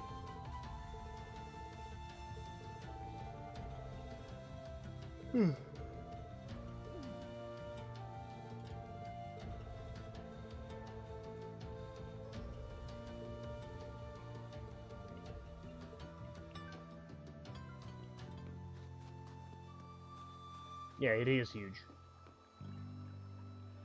It's like gigantic. There you are, Elise. I wasn't expecting to find the two of you together. Well, it's quite cold outside, so I thought I'd come and give Celine some warm milk. I keep telling her that she doesn't need to go out of her way for me, but she won't listen. The steam here is plenty to keep me warm. Oh no, that wouldn't do at all. You saved my brother's life. At least allow me to try and make your stay here in Ymir a comfortable one. Hey, controller? Celine saved my life? And when exactly did this happen? I told her nothing of the sort. I keep trying to tell her it's not true, but she won't believe a word I say. Is something the matter? Nope, not a thing. I'd really rather you didn't act like I saved his life, though. Besides, if anything, I should be the one who owes you. What do you mean? Nothing. Forget I said anything. The milk's cooled down a little now, so I'm going to have some. Thank you.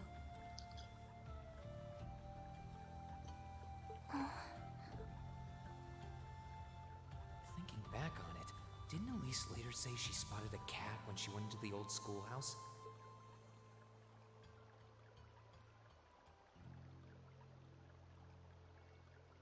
That better not have been who I think it is. Don't give me that look. I wouldn't have let her in there if I didn't think it was safe, you know? I was desperate. You just had such a half-hearted reaction to that door, so I started getting impatient and... I can't believe you! She could've... She wasn't in any danger, honestly. The Guardian in there was designed not to attack people unrelated to the trial. It didn't touch her even when she was right in front of it, right? That's proof enough. I'm sorry, okay? I never should have done it to begin with. Emma's lectured me over and over about it, too. You're sorry? You... I'm not sure why you're whispering to one another, but regardless, I want you to know how much I appreciate what you did. Oh, you want a normal-sized Sonico? A normal-sized Sonico would be about 165 centimeters tall. Like I said before, I want to make your stay a comfortable one. Whatever you need, please don't hesitate to ask. It's okay, really. And, sorry. Why are you sorry? Well, she does genuinely seem to regret what she did. And Elise didn't come to any harm. I guess I'll let her off this time. I really do have one amazing little sister. Compared to her, I'm... Rin has an inferiority complex.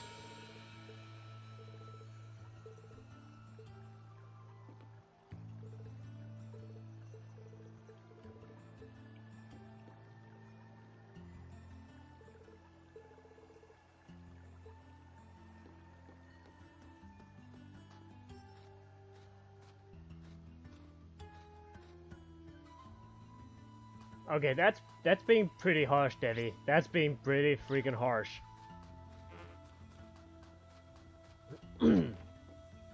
That's just wrong, Devi.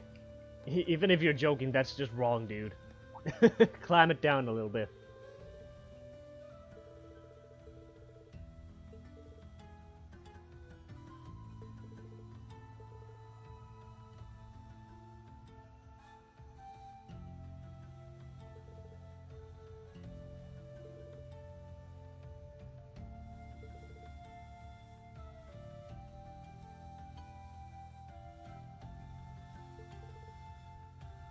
Hey, Salmiaki, how about we get you a doll? Like one of those adult dolls.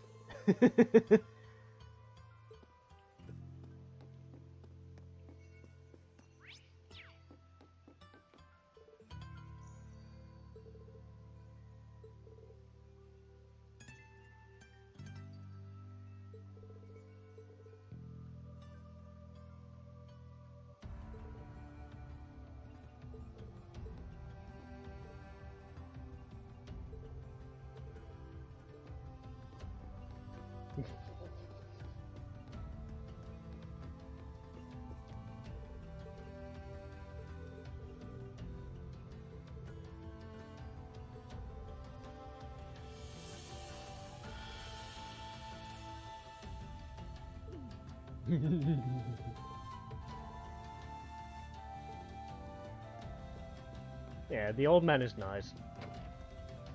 And Rin is still dense as ever.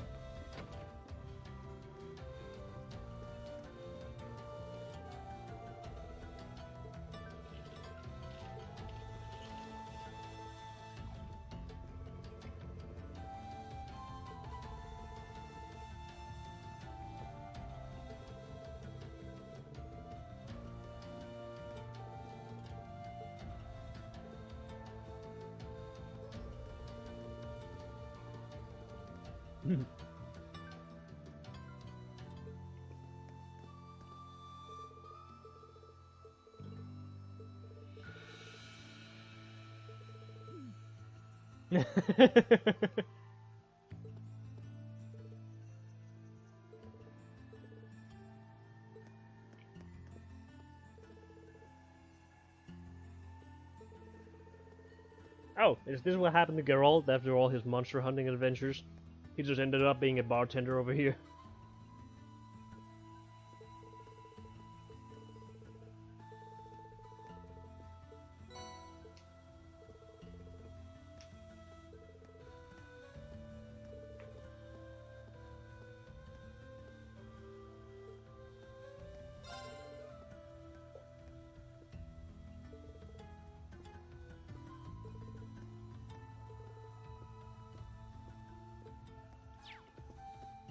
I like all the people in this village. If you've come to thank me for saving your butt again, save it. I'm just glad I made it in time.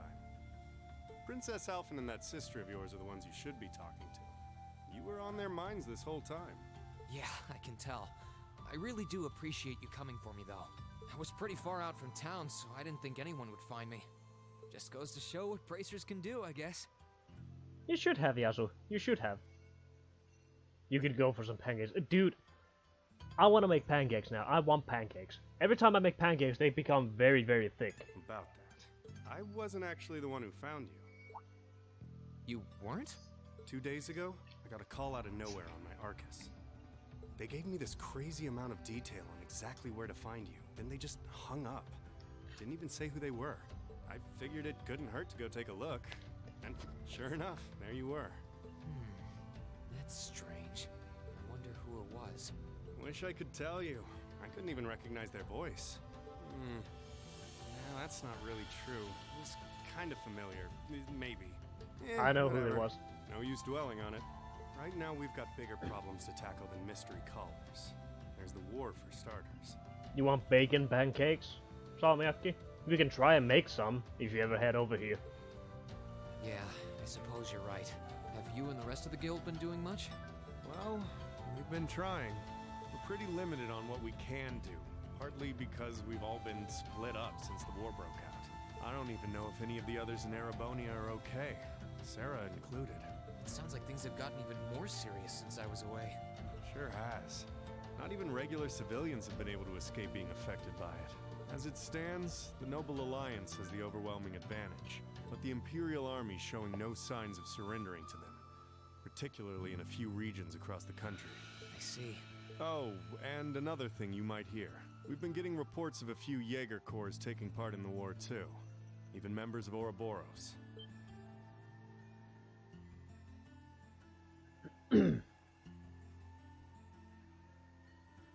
Ouroboros?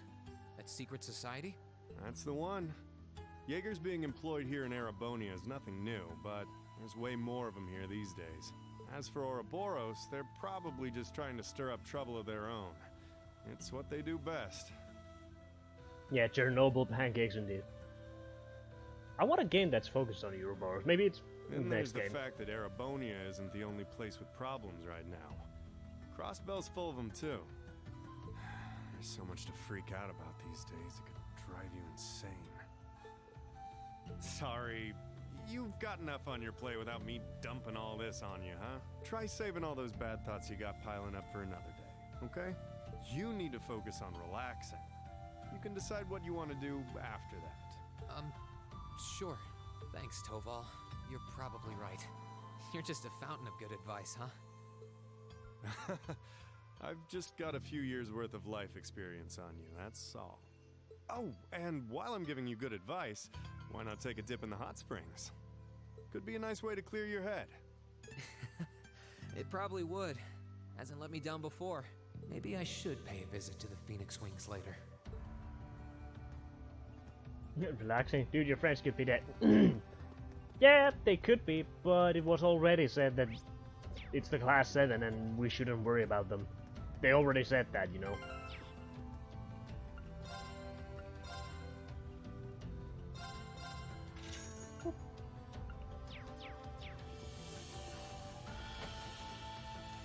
Considering they already had the talk, Devi, they literally talked about it, and Reen's friends, that there's no need to worry about them.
Your internet just keeps on dying. Why? No, Yasu. I mean, Salamiaki, no.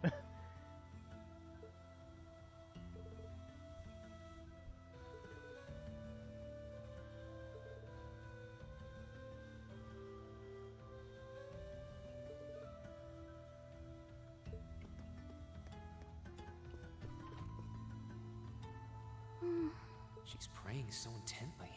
Thinking about it, she must be even more distressed right now than I am. Why, hello, Reen! You're looking rather well today. Much better than you were yesterday, at any rate. I feel loads better, actually. How about you? Are you managing all right here? I'm guessing life in a tiny village like this is harder than you're used to. If there's anything I can do to make things easier for you, though, don't hesitate to let me know. Oh, not at all. I've been simply loving my stay here. The scenery is stunning. The hot springs are oh so soothing. To say nothing of your mother's spectacular cooking. I'm having the time of my life here. You should probably drop the quality, Salamiaki. I almost envy Elise for growing up in such a wonderful place. I'm happy to hear you say that. Still. On top of all that, I was able to reunite with you here. Oh, and meet a mysterious talking cat, too. Not everyone gets to do that now, do they? I still haven't had the pleasure of meeting that Ashen Knight of yours, however. Perhaps I might have the chance once he wakes up? I suppose I can dream. Yeah, the jacket is freaking awesome. I like it. Well...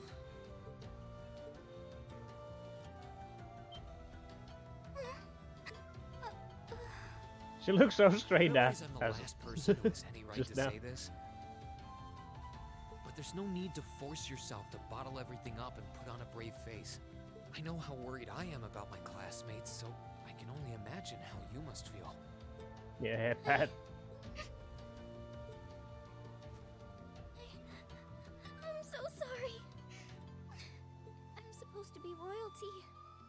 I shouldn't be getting all worked up about something like this, but just thinking of what my family must be going through is just too much to bear. Cedric and we had a fight on the morning it all happened. I was planning to make up with him that evening, but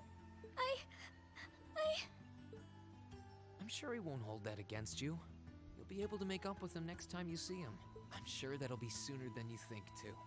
In the meantime, there's no need to force yourself to seem like being apart from them isn't bothering you. Royalty or not, no one would blame you for being worried or upset.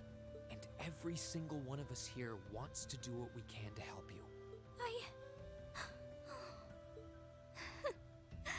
Thank you.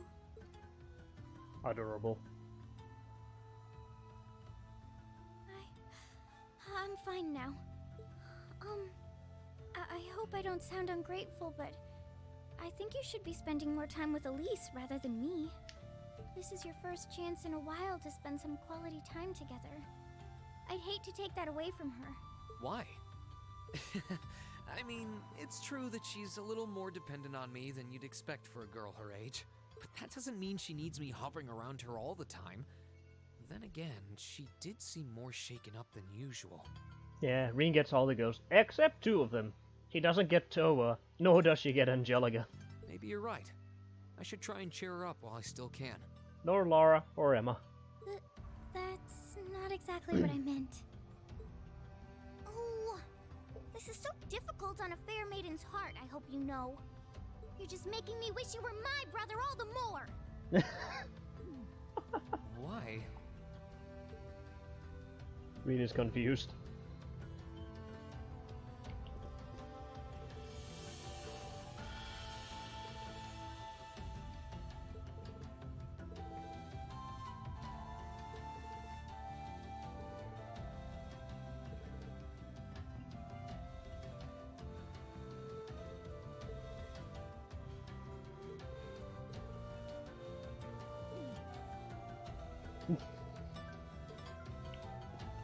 I still think Crow is one of the cooler characters in the whole game.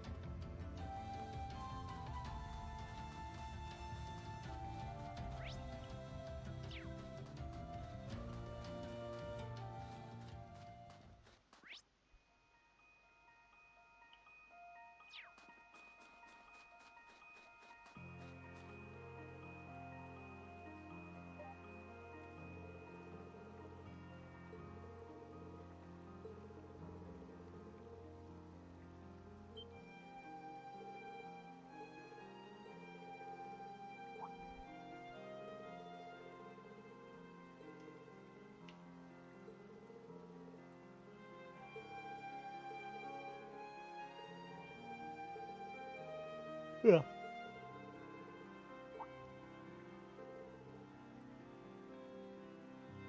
Yeah, like, Crow got screwed and so did his grandpa. But in the end, it wasn't that badly of a screw up.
Ooh.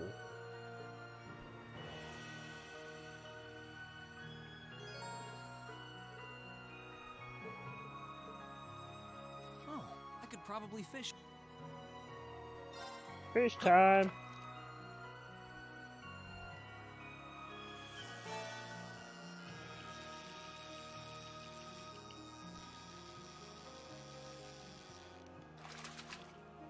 Not bad.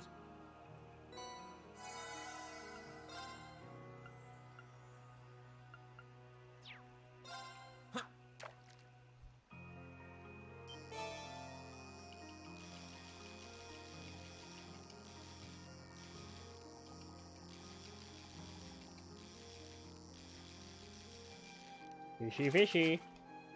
Whoa, this is a big one. Huh.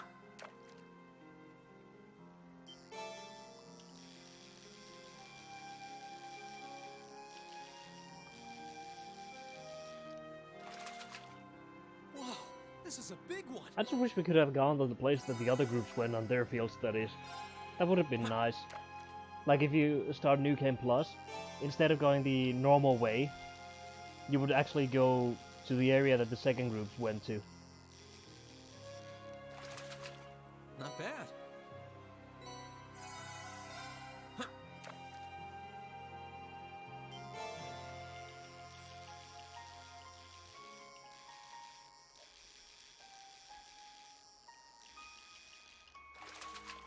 Not bad.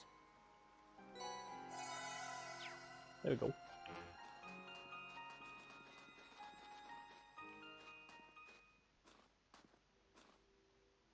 Ah, that's true, Yasu. Salmeki, aren't you going to Dragon?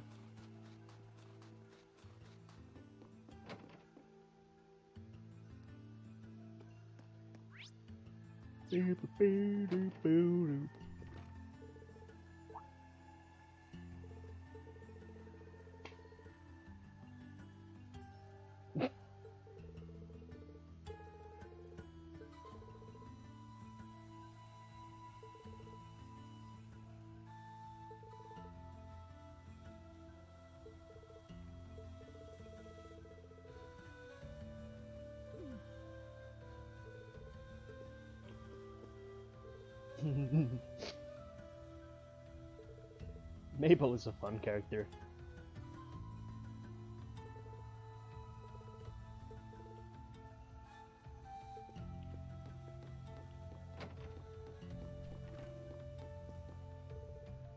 What's up, Manager Baggins?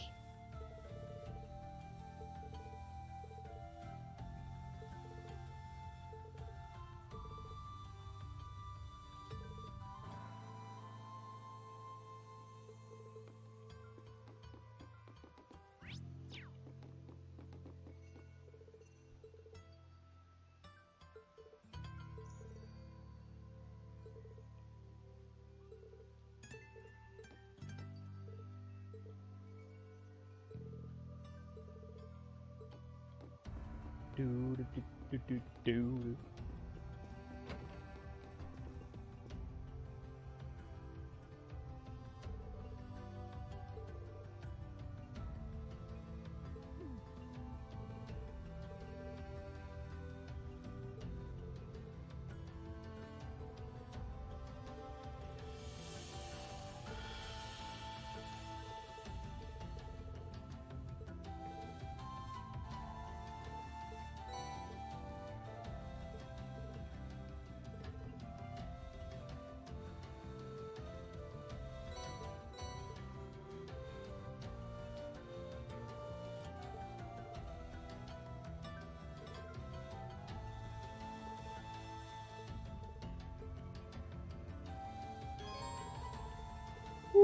I can make recipes!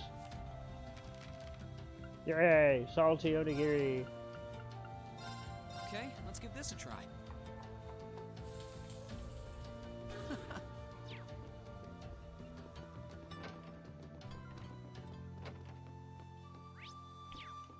What? Oh yeah.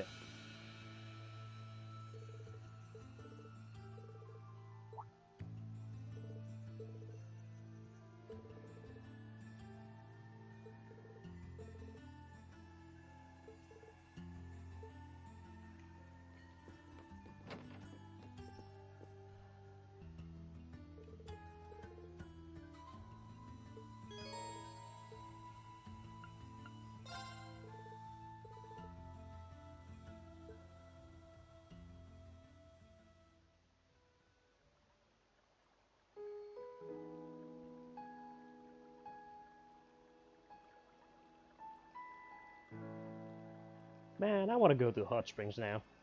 You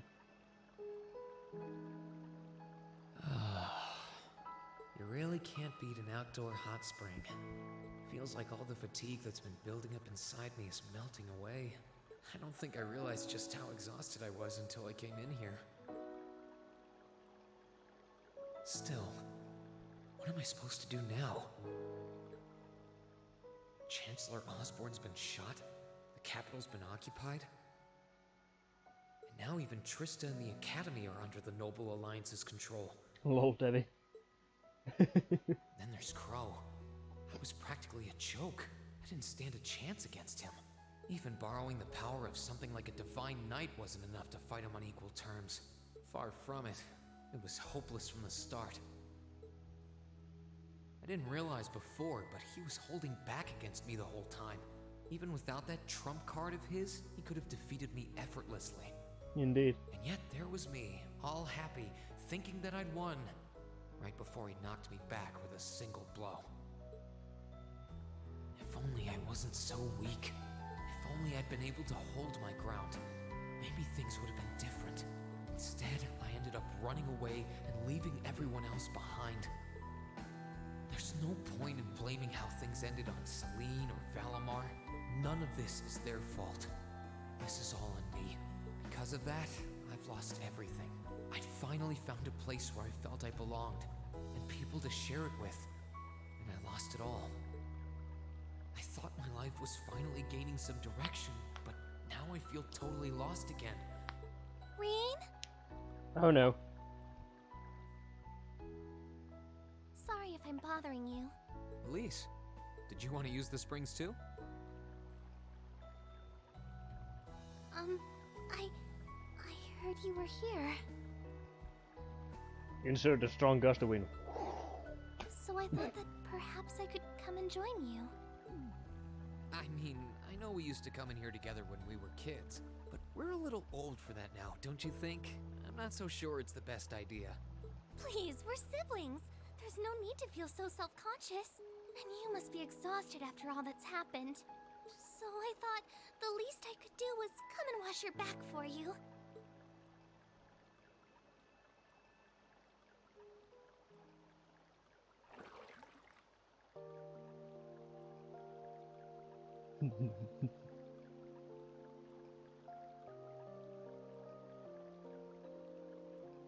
The water's nice and toasty, huh?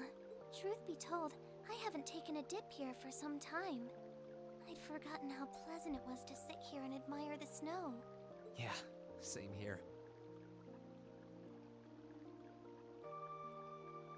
It's because he finally found somewhere he belonged, Divvy. Didn't you just listen to him? Even though he didn't join any clubs, it was better for him because he ended up joining the school, basically helping the school council. Bathing during the fall when the leaves are changing has its charms, but something about watching the snow really relaxes me. Reed is the type of person that doesn't want to join a singular club just because if he joined that, he couldn't help the others. That's why he ended up more or less joining the school council, even though he was roped into it. And it's plenty relaxing even without a bottle of sake in hand, despite what Master Kafai might tell you. He's always been a heavy drinker. To say nothing of the fact that Father can never turn down the opportunity to help him finish a bottle or three whenever he visits. I'm sorry. You came out here because you were worried, didn't you? Oh no, not at all. That wasn't why I came here at all. It's just that... You're not the only one. It's like everyone I meet has to go out of their way for me. It's how things have been for my whole life. How everyone feels like they have to be around me. What do you mean? It happened the day Dad picked me up in that blizzard 12 years ago. It happened the day when I lost control and scared you 8 years ago. It happened the day Master Ka-Fai cut short my years of training. It even happened only last month, when everyone risked their lives so that I, and I alone, could be saved. That's not... Looking back on my life, I've been too fortunate for my own good. All I've done is bask in the kindness of everyone I know, giving nothing worthwhile in return. On the contrary, I've brought nothing but misfortune to them instead. Like I'm some kind of curse. I don't have the right to be treated kindly. I don't deserve to have others putting themselves out for me. Not when I seemingly can't do a thing to return that kindness and am too weak to fight for them when they need it most. None of this should have ever happened. If I'd known things would ever become like this...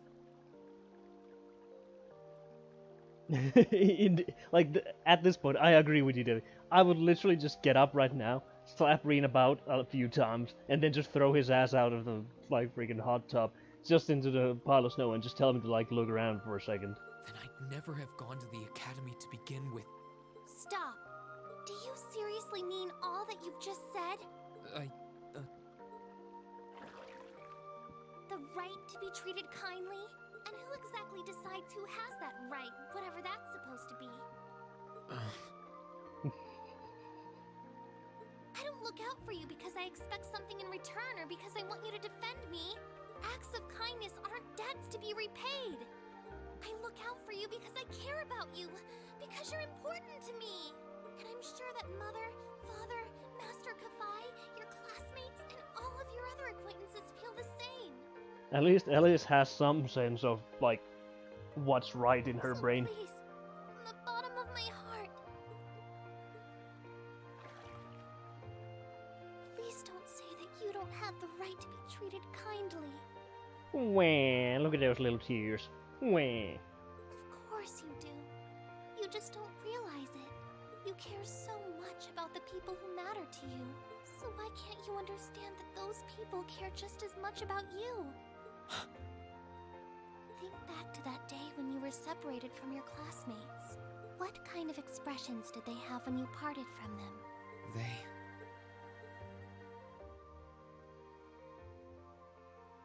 They're like, haha, it's good that we get rid of this emo guy. And only Machias was mad.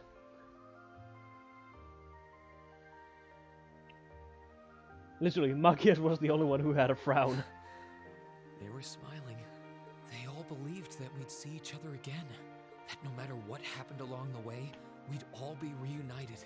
And that one day, we'd move forward together as a class again. Just like we did before. Maybe there's nothing wrong with feeling lost and impatient from time to time. I believe in all of them. And if they see me as worthy of their trust, then I'd like to try and believe in myself too. We're classmates. And more than that, we're friends. So long as I keep moving forward, I'm sure that somewhere, someday, our paths will cross again. I think so too, Reen. Thanks, Elise. I feel like you gave me exactly what I needed to move forward. You don't need to thank me. I didn't do anything. All I did was remind you of something you already knew. It was your time at the academy that gave you what you needed. I admit, I am a little envious of your classmates, though. Aww, the head pat. Still, I'm really thankful to have you in my life. The freaking head pat. I might not be the most dependable brother in the world, but I'd appreciate it if you kept looking out for me. And while it might be a ways away, I'll keep striving to be an older brother you can be proud of. I'm always proud of you, you know? And of course I will. I see all's well that ends well. Your Highness? And you've brought Celine, too. Hope you don't mind us barging in. What brings you here? I heard that you were both here from Toval, so I thought I might come along and see how everything was going. Besides, how could I pass up a chance to help cheer up Reen? And oh, what a heartwarming sight I happened to stumble upon during my humble quest. Considering you were waiting for the perfect time to make your grand entrance, stumbling is a stretch. You were waiting? Were you listening in the whole time? Freaking elephant. Elise, have you ever known me to be so unladylike? But I see you've done a fine enough job for the both of us. Oh, the bond between siblings is truly a miraculous thing. Not only do you share an unwavering kinship, but you'll always have the tender embrace of skinship within reach. I'm so jealous. Oh, Jesus. I appreciate your concern, though. Still, Elise is one thing, but I'm not entirely comfortable sharing the springs with you, Your Highness. Oh, come now, Reen. This is the bath. Ranks are stripped once our clothes are, as far as I'm concerned. Oh, Jesus. We can take that if you wish. Oh, boy. That being said, may I join Elise in washing your back as well? This would make the perfect chance for us to finally strengthen our bond as honorary siblings. Wouldn't you agree? Your Highness, please! Jesus.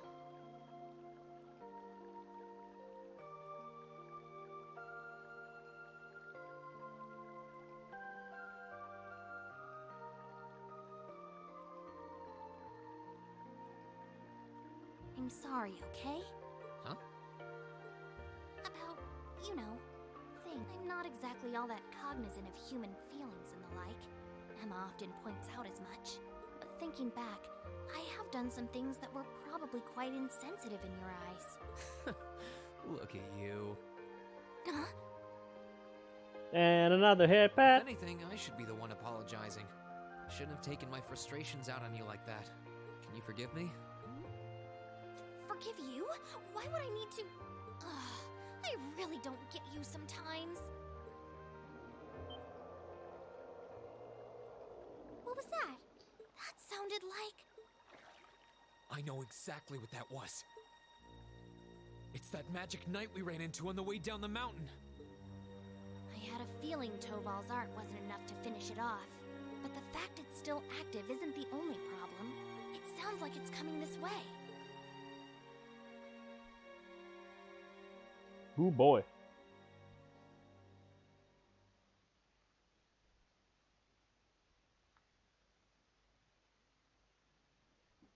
Ow, ow, ow, ow. Hurts to get up. Ouch.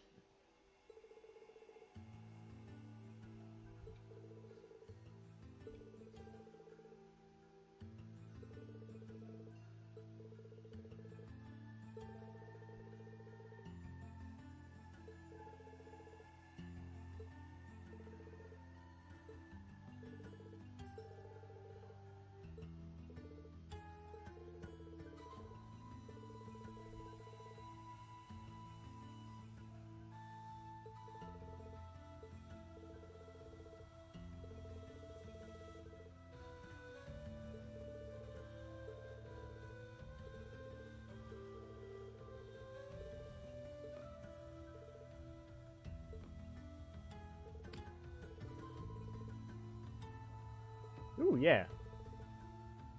Let's go, Toval. Oh, at least two?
Oh yeah, I can't link these guys yet. So what level is he? 130. Elise is 139. How the hell are you that high?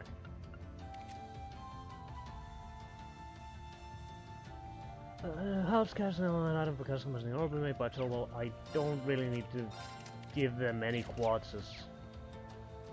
To be honest, they're far strong enough as it is.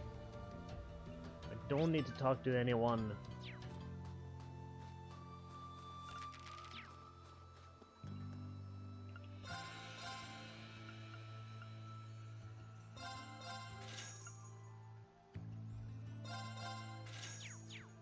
Get one of those each.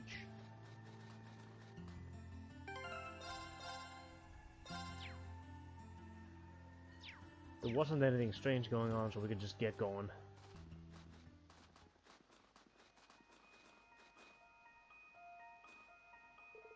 I'll play until we get to the events after the night, then I'll end there.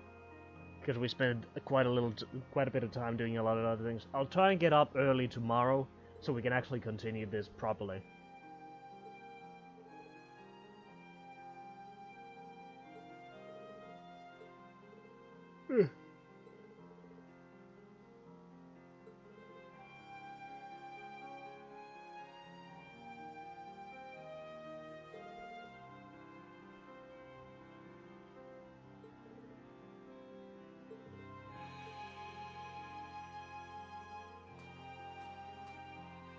Yeah, he does get better. He does.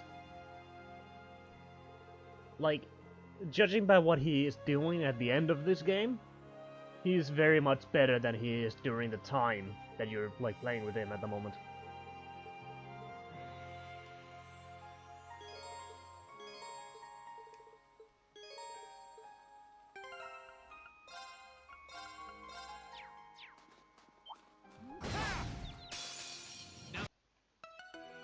My turn. Wait! Shoot. Here I go. Huh? Please, allow me! I couldn't be more pleased with the outcome. I'm surprised.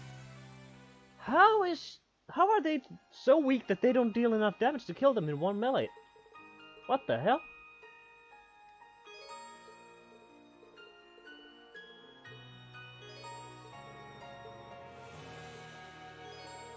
Oh god, there's so much fucking... There we go. Are you alright, Elise? Oh, don't worry. I'm fine. Just warms your heart, doesn't it? If you say so. Oh, chest. The advantage... My turn. Like, that's a level 43, we're a level 100 or something. Okay. Yeah, I might end the stream before you come back, Debbie. What a splendid chest!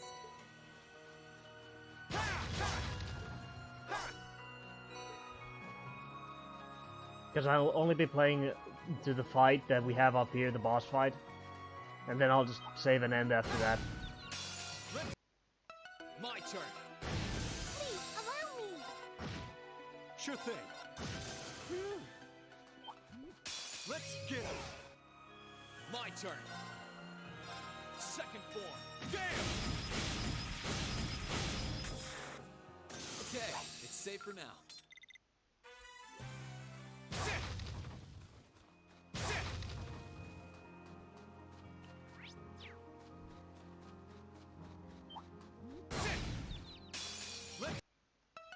My turn. That's that. Oh, a dead end? We should cross the bridge we just passed. Let's move. Please, Ready to go. Let's move. wait! I couldn't be more pleased. Oh, what a splendid... We shall be your foes! Here I go. Well, this is easy. Second form. Gale!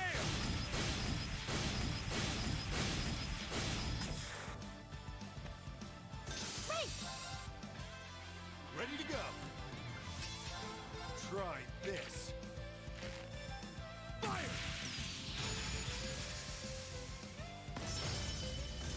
Sorry, that's it for you. I like how Toll is using his stun baton and a horrible slingshot.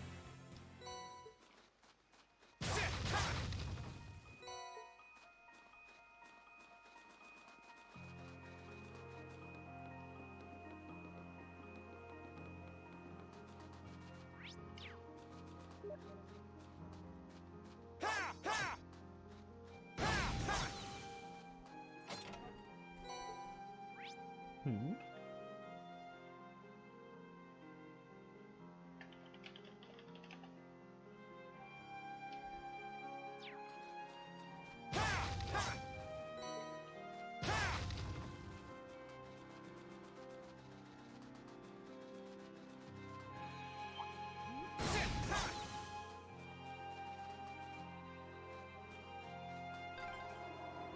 The wind seems to be picking up. We should hurry before the sun begins to set.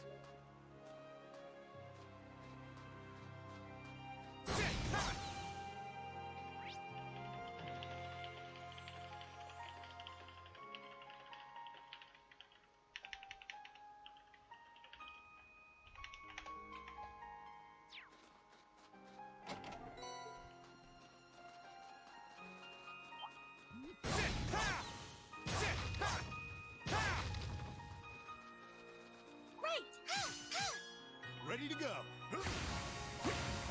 Here I go.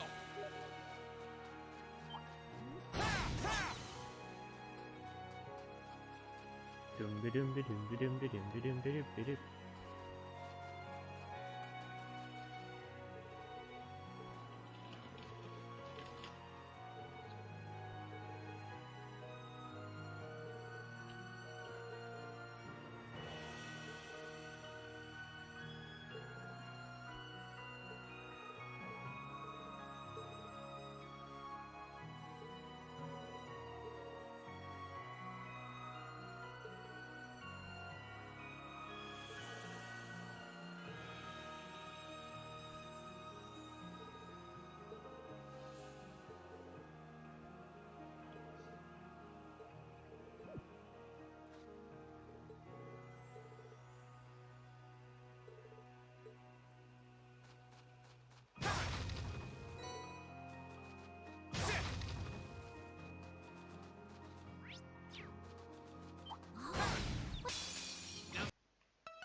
Here I go.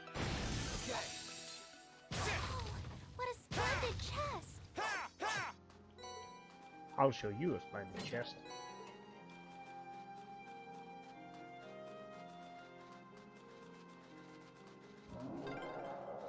It sounded close.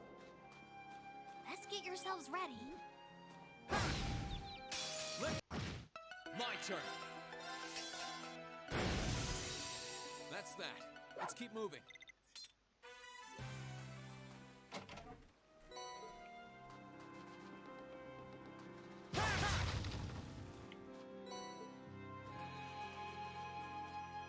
Here we go.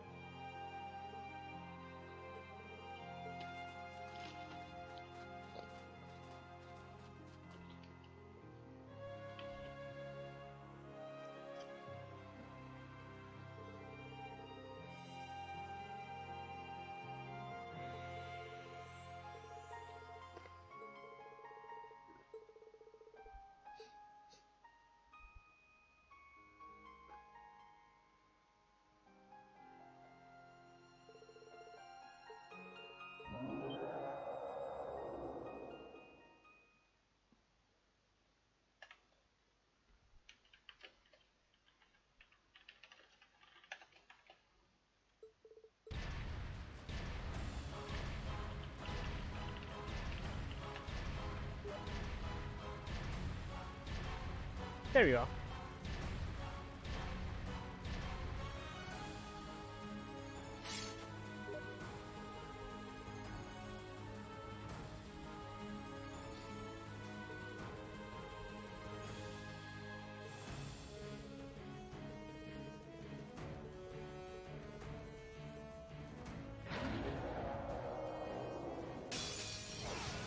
This could prove difficult. Let's move. Difficult my ass. Just There. delay attack. Now. Gotcha. Right.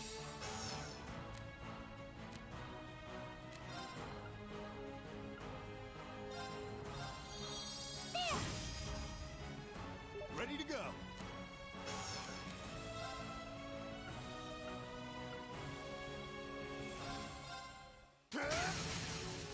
They're off balance. Got you. My turn. There. Ha! Now. Gotcha.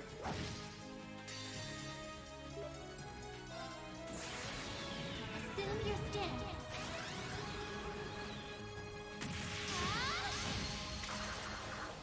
Fragrant Garden!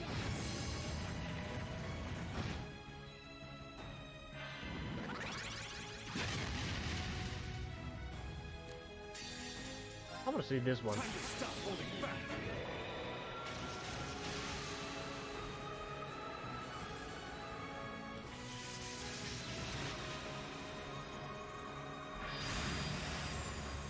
This is gonna hurt. Rebellion Storm!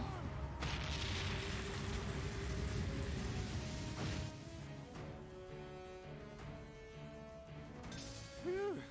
That's that.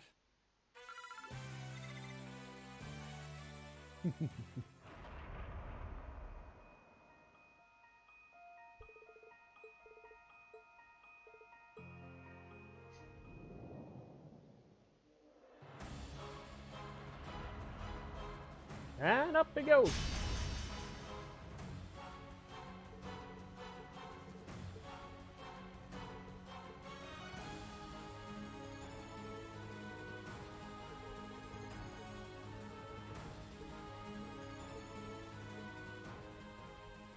Heed my call.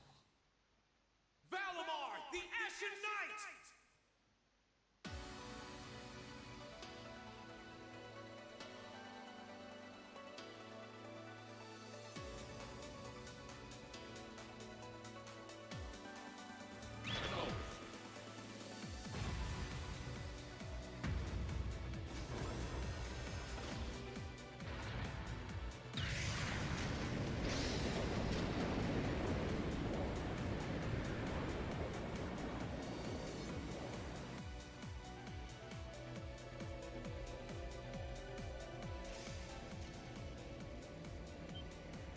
What's that sound? Am I seeing things?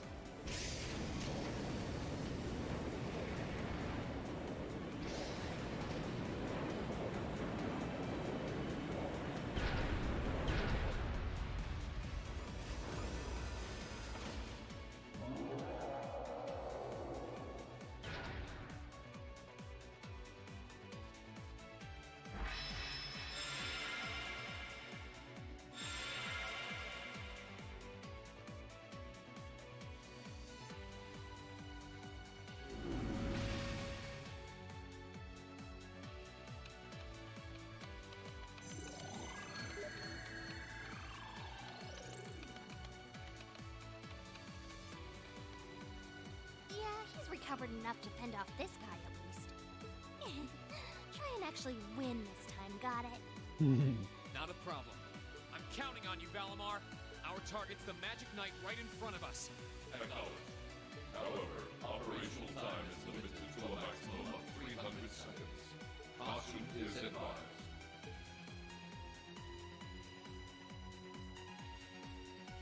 So this is the Ashen Knight?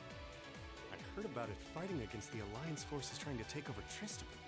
Wow, this is something else. Are you really moving that mean? Elise, Tomball, I'll take care of this. Stay back. Roger that. Come on, Missy. We're gonna be in danger if we stay here. All right.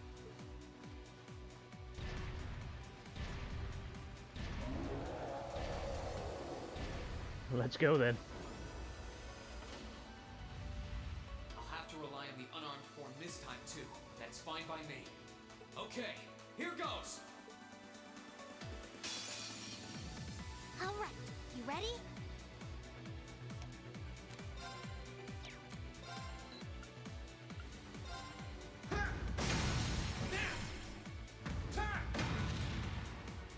It's working. Keep it up.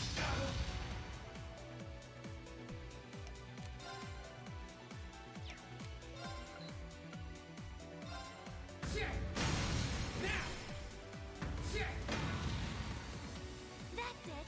Just a little more.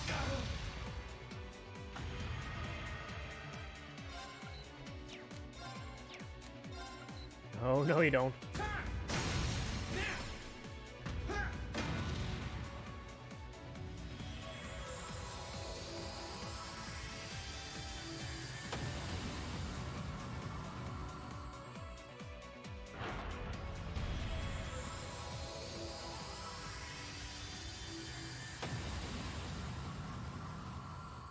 He did it!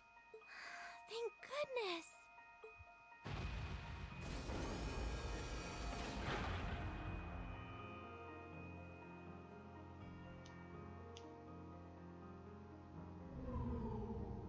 I think he's used up every last bit of the mana he recovered. That was a close one. You didn't have a weapon, and yet you still came out on top, Reen. Not half bad. Not that it means you're ready to take on the Azure Awakener. That's a ways away. I just noticed Celine's voice actor completely changed. Yeah, I'll bet. Or she forgot to put on the Celine voice.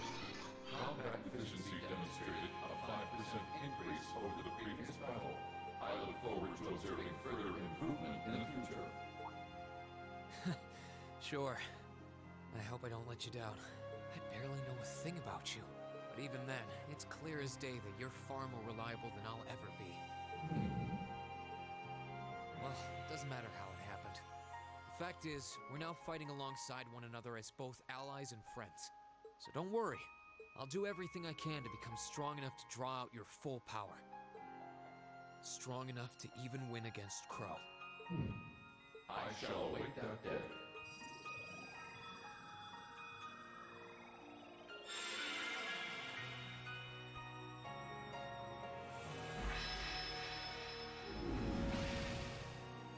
Reen! Hey there. You did great, champ. Thanks. You didn't get hurt at all, did you, Elise? I'm fine.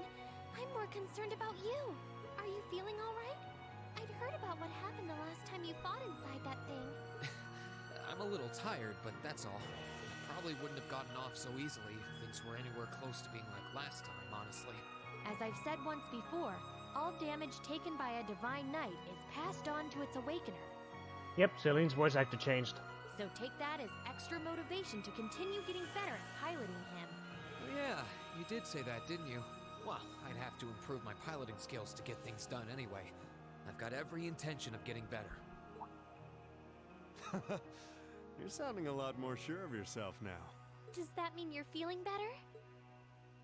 Yeah, never better.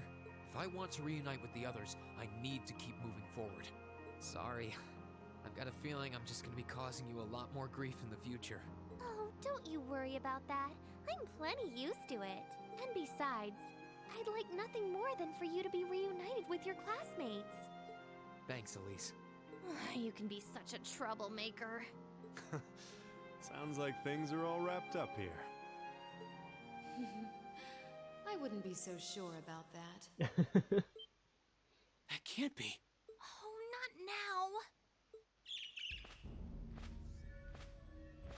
What's up, Clotilla?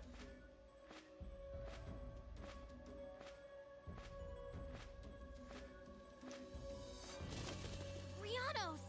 It's the bird I saw in the Capitol. Hello there, darling. Miss me? It's so lovely to see you again, Reen. Is that bird talking? After Celine, A bird shouldn't be any more surprising, but still. You've got some nerve showing yourself, Vita. Although not enough nerve to show up in person, apparently. So what does Ouroboros' oh-so-amazing second Anguis, the Azure Abyss herself, want with us? What's an Anguis? One of Ouroboros' top brass.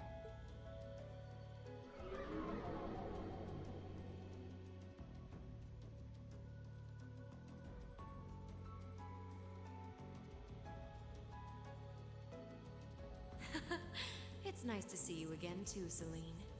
And while I know of them, I can't say I recall ever being formally introduced to Reen's adorable sister or that handsome bracer with you. I'm sorry that our first meeting had to be through my familiar. Huh? Misty. No. I suppose I should call you Vita now. How did you know we were here? We've been trying to find the whereabouts of the Ashen Knight for quite a while, you see. We've been searching for the past month since the Civil War began without any luck. But then we sensed an active magic knight in this area, and that was what finally led us to you. I wasn't expecting our location to be discovered this quickly. I got to see your battle with Crow too, incidentally. For it being the first time you've ever piloted a knight, you did rather well. If we're being objective, though, it was more akin to a tiger swatting away at a cub. What are Crow and that Azure Knight doing now anyway? What happened to everyone at the Academy? I'm sure they're fine, Reen. Crow's been keeping himself very, very busy. The Noble Alliance forces see him as their little joker. They call him the Azure Chevalier now. I'm afraid I don't know anything about your classmates, though. Emma's in hiding now, too. Still, if you want to know that badly...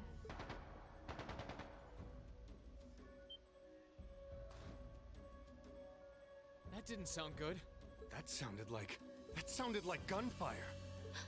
Uh-oh. I wasn't expecting them to arrive so soon. It sounds like the Jaegers hired by Duke Alberea are here. I'm guessing it's only a matter of time now before Princess Alphen is taken into their custody. Jaegers? In Ymir? Her Highness? Damn it. I can assure you that I have nothing to do with what's happening over there.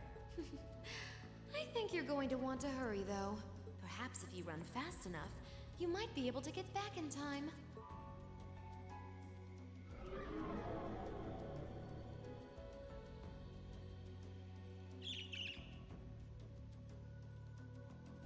Squaw!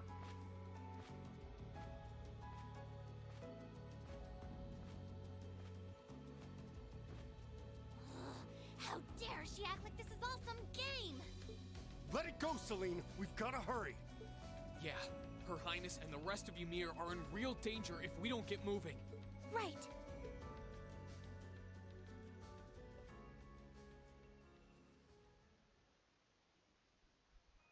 Well, let's get going. We're not ending just yet, apparently. I wonder which Jaeger Corps we're dealing with here. I really hope everyone's all right. Let's just hurry.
No worries, Yasu. I'll be ending soon anyways.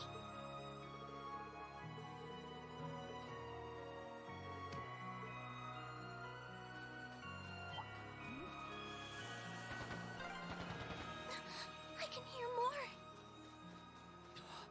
Why does this have to be happening? They might just be warning shots. Try and stay calm. Are we going to make it in time? And this is why I hate Duke Alberea so much. He fucking hires Jaegers to do shit like this.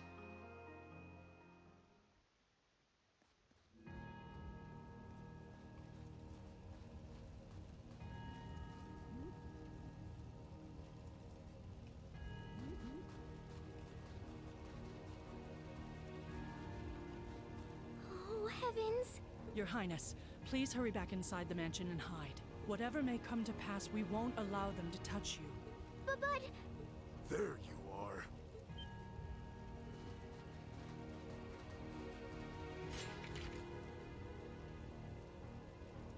We are the Northern Jaegers, and we've entered a contract with the Kreutzen province. By the order of its lord, Duke Alberea, we are here to take you into protective custody, Your Highness. No. Auntie Lucia? Out of the way, woman! I ask you to leave this village at once. The Schwarzer family has historical connections with the Imperial family. So as long as I live, you will not lay a hand on Her Highness. You got guts, if nothing else. But I'm not going to repeat myself again. Our orders are that the lives of all other than Princess Alphen are of no consequence.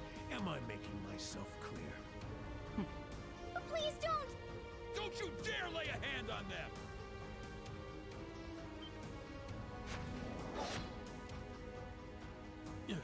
Who are you? Uncle Teo! Darling. I am the Baron of Ymir, Teo Schwarzer, and I will serve as your opponent. Begin!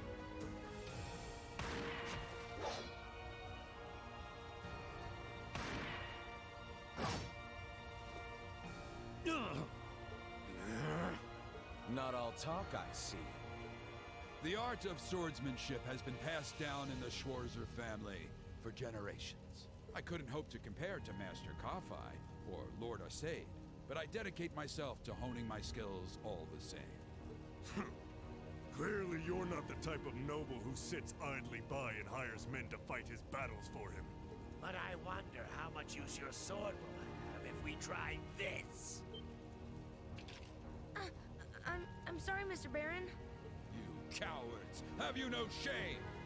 All that matters to we Jaegers is fulfilling our contract by any means necessary. Fail to cooperate, and you know what happens next.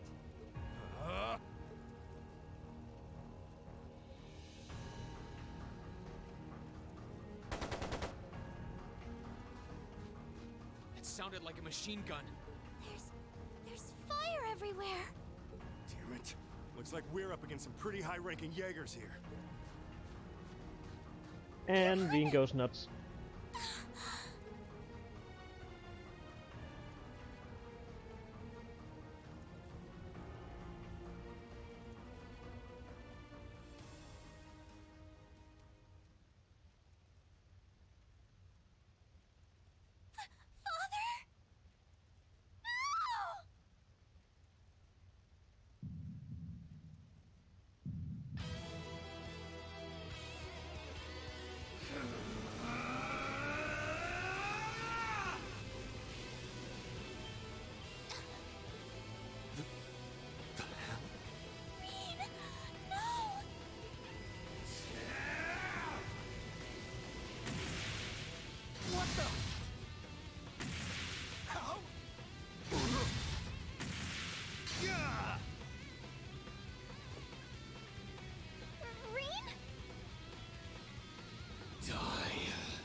He's a monster.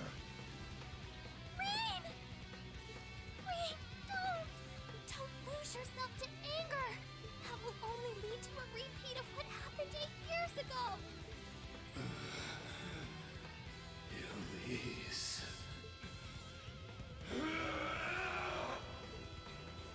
He's still breathing. Your father's alive, Reen. Hang in there. I'll do first aid right away. Lady Schwarzer is just fine too. She was knocked unconscious, but I don't see any injuries. She's okay. Auntie Lucia, stay with us! Oh, thank goodness.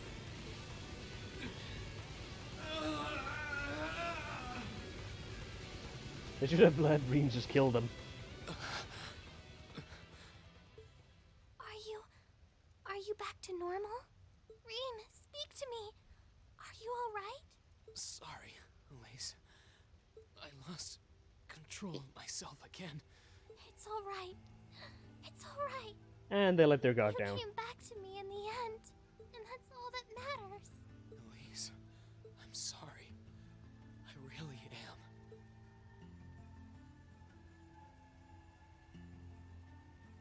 Auntie Lucia!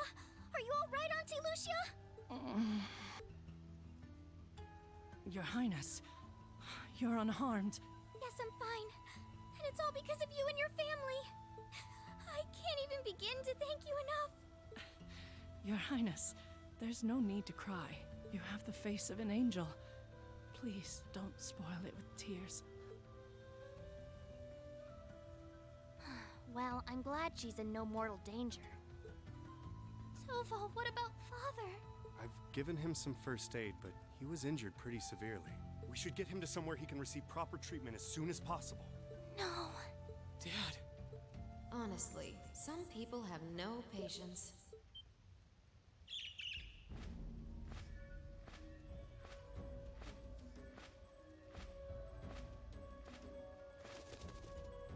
Vita, you... What do you want with us this time?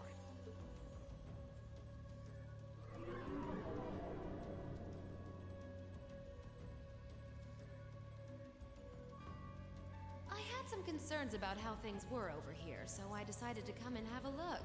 Duke Albarea's really gone and done it this time. It's obvious that he really wants to get ahead of Duke Cayenne, but this isn't the most prudent way to do it. You act like he's not one of your allies. Now, there's no need to take your anger out on me. I can't undo what's already happened. But if it will help, I can at least clear up his mess for you. What? It's time to sleep, my children. Fall into a loving oblivion, cradled in your merciful mother's arms. A lullaby? No. This is...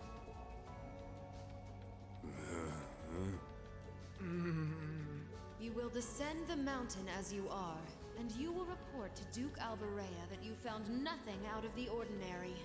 Yes, Mother. We will. Oh my.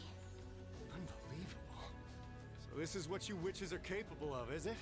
It's the least I could do after all the trouble you've been through. Duke Albarea is unlikely to doubt what they tell him, so this village shouldn't be targeted again for a while. Although, I'm guessing a gesture like this pales in comparison to what I would have to do to earn your forgiveness. Misty, are you... Don't be taken in by her sweet talk! She doesn't do things like this out of kindness! She doesn't. Targets in sight. Ba-doom. Hey there. What?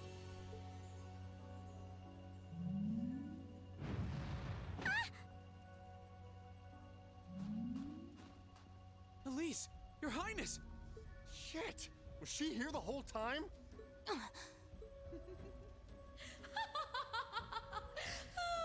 Now that was silly of you, wasn't it? You should never take your eyes off the princess you're meant to be protecting. She has a point. As far as knights go, I'm afraid you failed spectacularly in nearly every regard. Please, let me go! Targets apprehended successfully.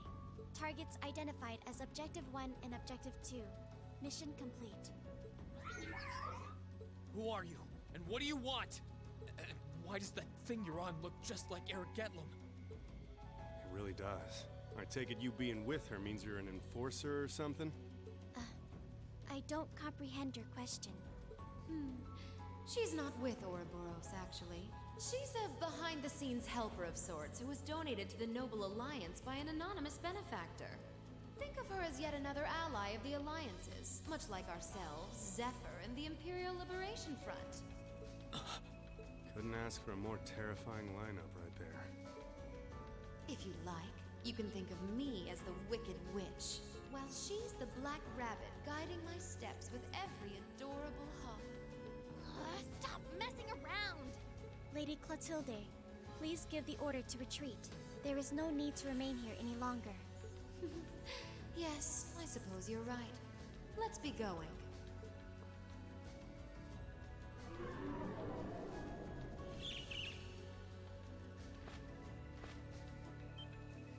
Reen! Reen! Reen! Elise! Your Highness! Stop! Stop! Bring them back! Our story is well underway. There will be many obstacles waiting for you, but struggle on and overcome them. And I'm sure that, eventually, you'll reach the stage where the Azure Chevalier awaits. Don't let me down, Reen Schwarzer. I won't let it end this way! Hang in there, you two! I'm coming for you! I promise!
Has something wondrous caught your eye?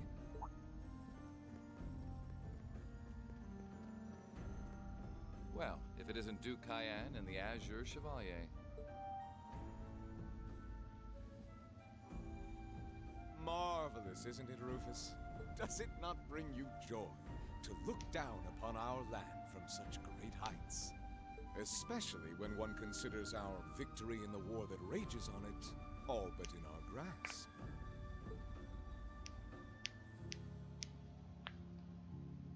I'm afraid I have far too much on my mind at the moment to take in such pleasures.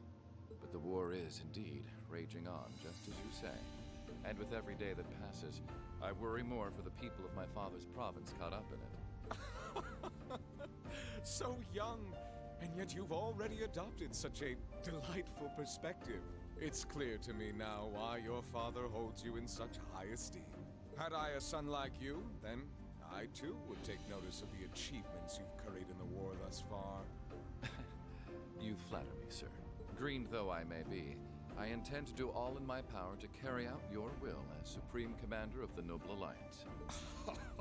Please, I am Supreme Commander, yes, but I wouldn't permit merely anyone to take the position of Chief of Staff. Rest assured, you have earned my favor. We are both equally burdened to guide this conflict to a swift conclusion, all for the good of the common people who suffer from it. If only they understood the lengths we go to for them.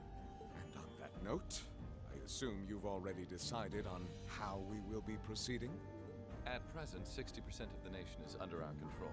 But on the other hand, the Imperial Army still has a full 50% of its military might remaining. The key key to our victory lies in deciding how best to divide the remaining armored divisions between the East and West. Excellent. Our alliance forces have you, as well as the Panzer Soldats. We have General Aurelia and Brigadier General Wallace, two of the finest soldiers the provincial armies have ever seen. To say nothing of the Azure Diva and the countless other allies lending us their aid. Our victory is only a matter of time. Wouldn't you agree, Crow? I wouldn't get too comfortable if I were you.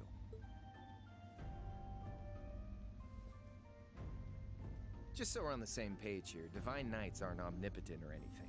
Ordine isn't going to be wiping fortresses like Corellia off the map in an instant the way Crossbell's Ion did. They're not that mind-bogglingly powerful, sorry to say. Come now, Crow. You're so modest. Well, no matter. We needn't concern ourselves with Crossbell for the present. Gileath Osborne has fallen. No longer will we be plagued by that detestable man and his foolish ideals. However, his loathsome legacy still lives on. This great nation has been filled with undesirable pollutants as a result of him and his followers. Our primary task shall be to wash away the filth and restore Erebonia to its rightful, glorious form. A land ruled by nobles.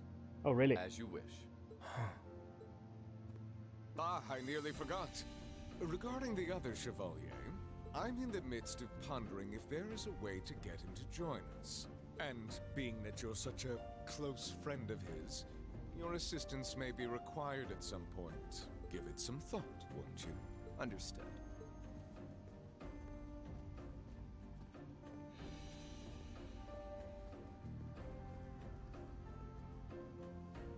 You don't think it'll be quite as easy as our friend the Duke does, do you? I can see it written all over your face. Afraid not. The army isn't the only thing we need to worry about. Not with the RMP and the intelligence division at large. Then there's the fact we couldn't catch the Crimson Wings. Whatever other potential threats piling up on the side. Plus, you know, your brother's out there too. It's way too early to be getting cocky. My brother is no less a son of the House of Alberea. I'm expecting him to show me the best he can muster. And I don't doubt he'll come at me with everything he's got. But ultimately...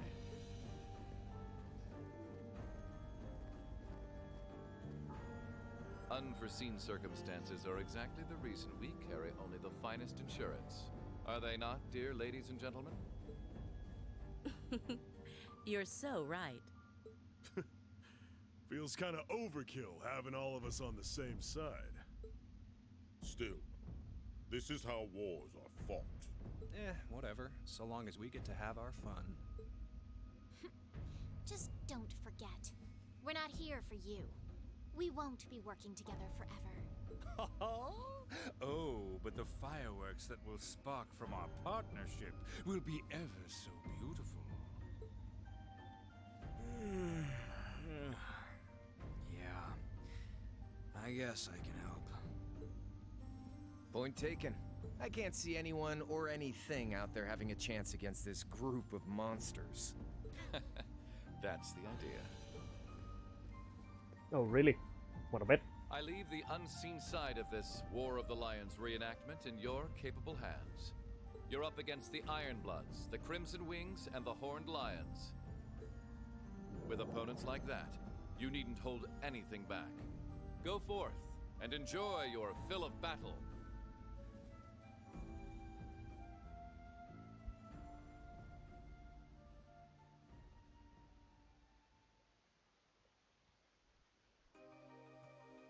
Yep, I know, Yasu. Oh, we get this again?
There we go, now I can save this.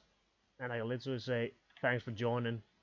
And I'll continue this tomorrow. I'll try and wake up early enough so we can actually have a longer stream. But for now, I'm gonna end it here. See ya, buddies.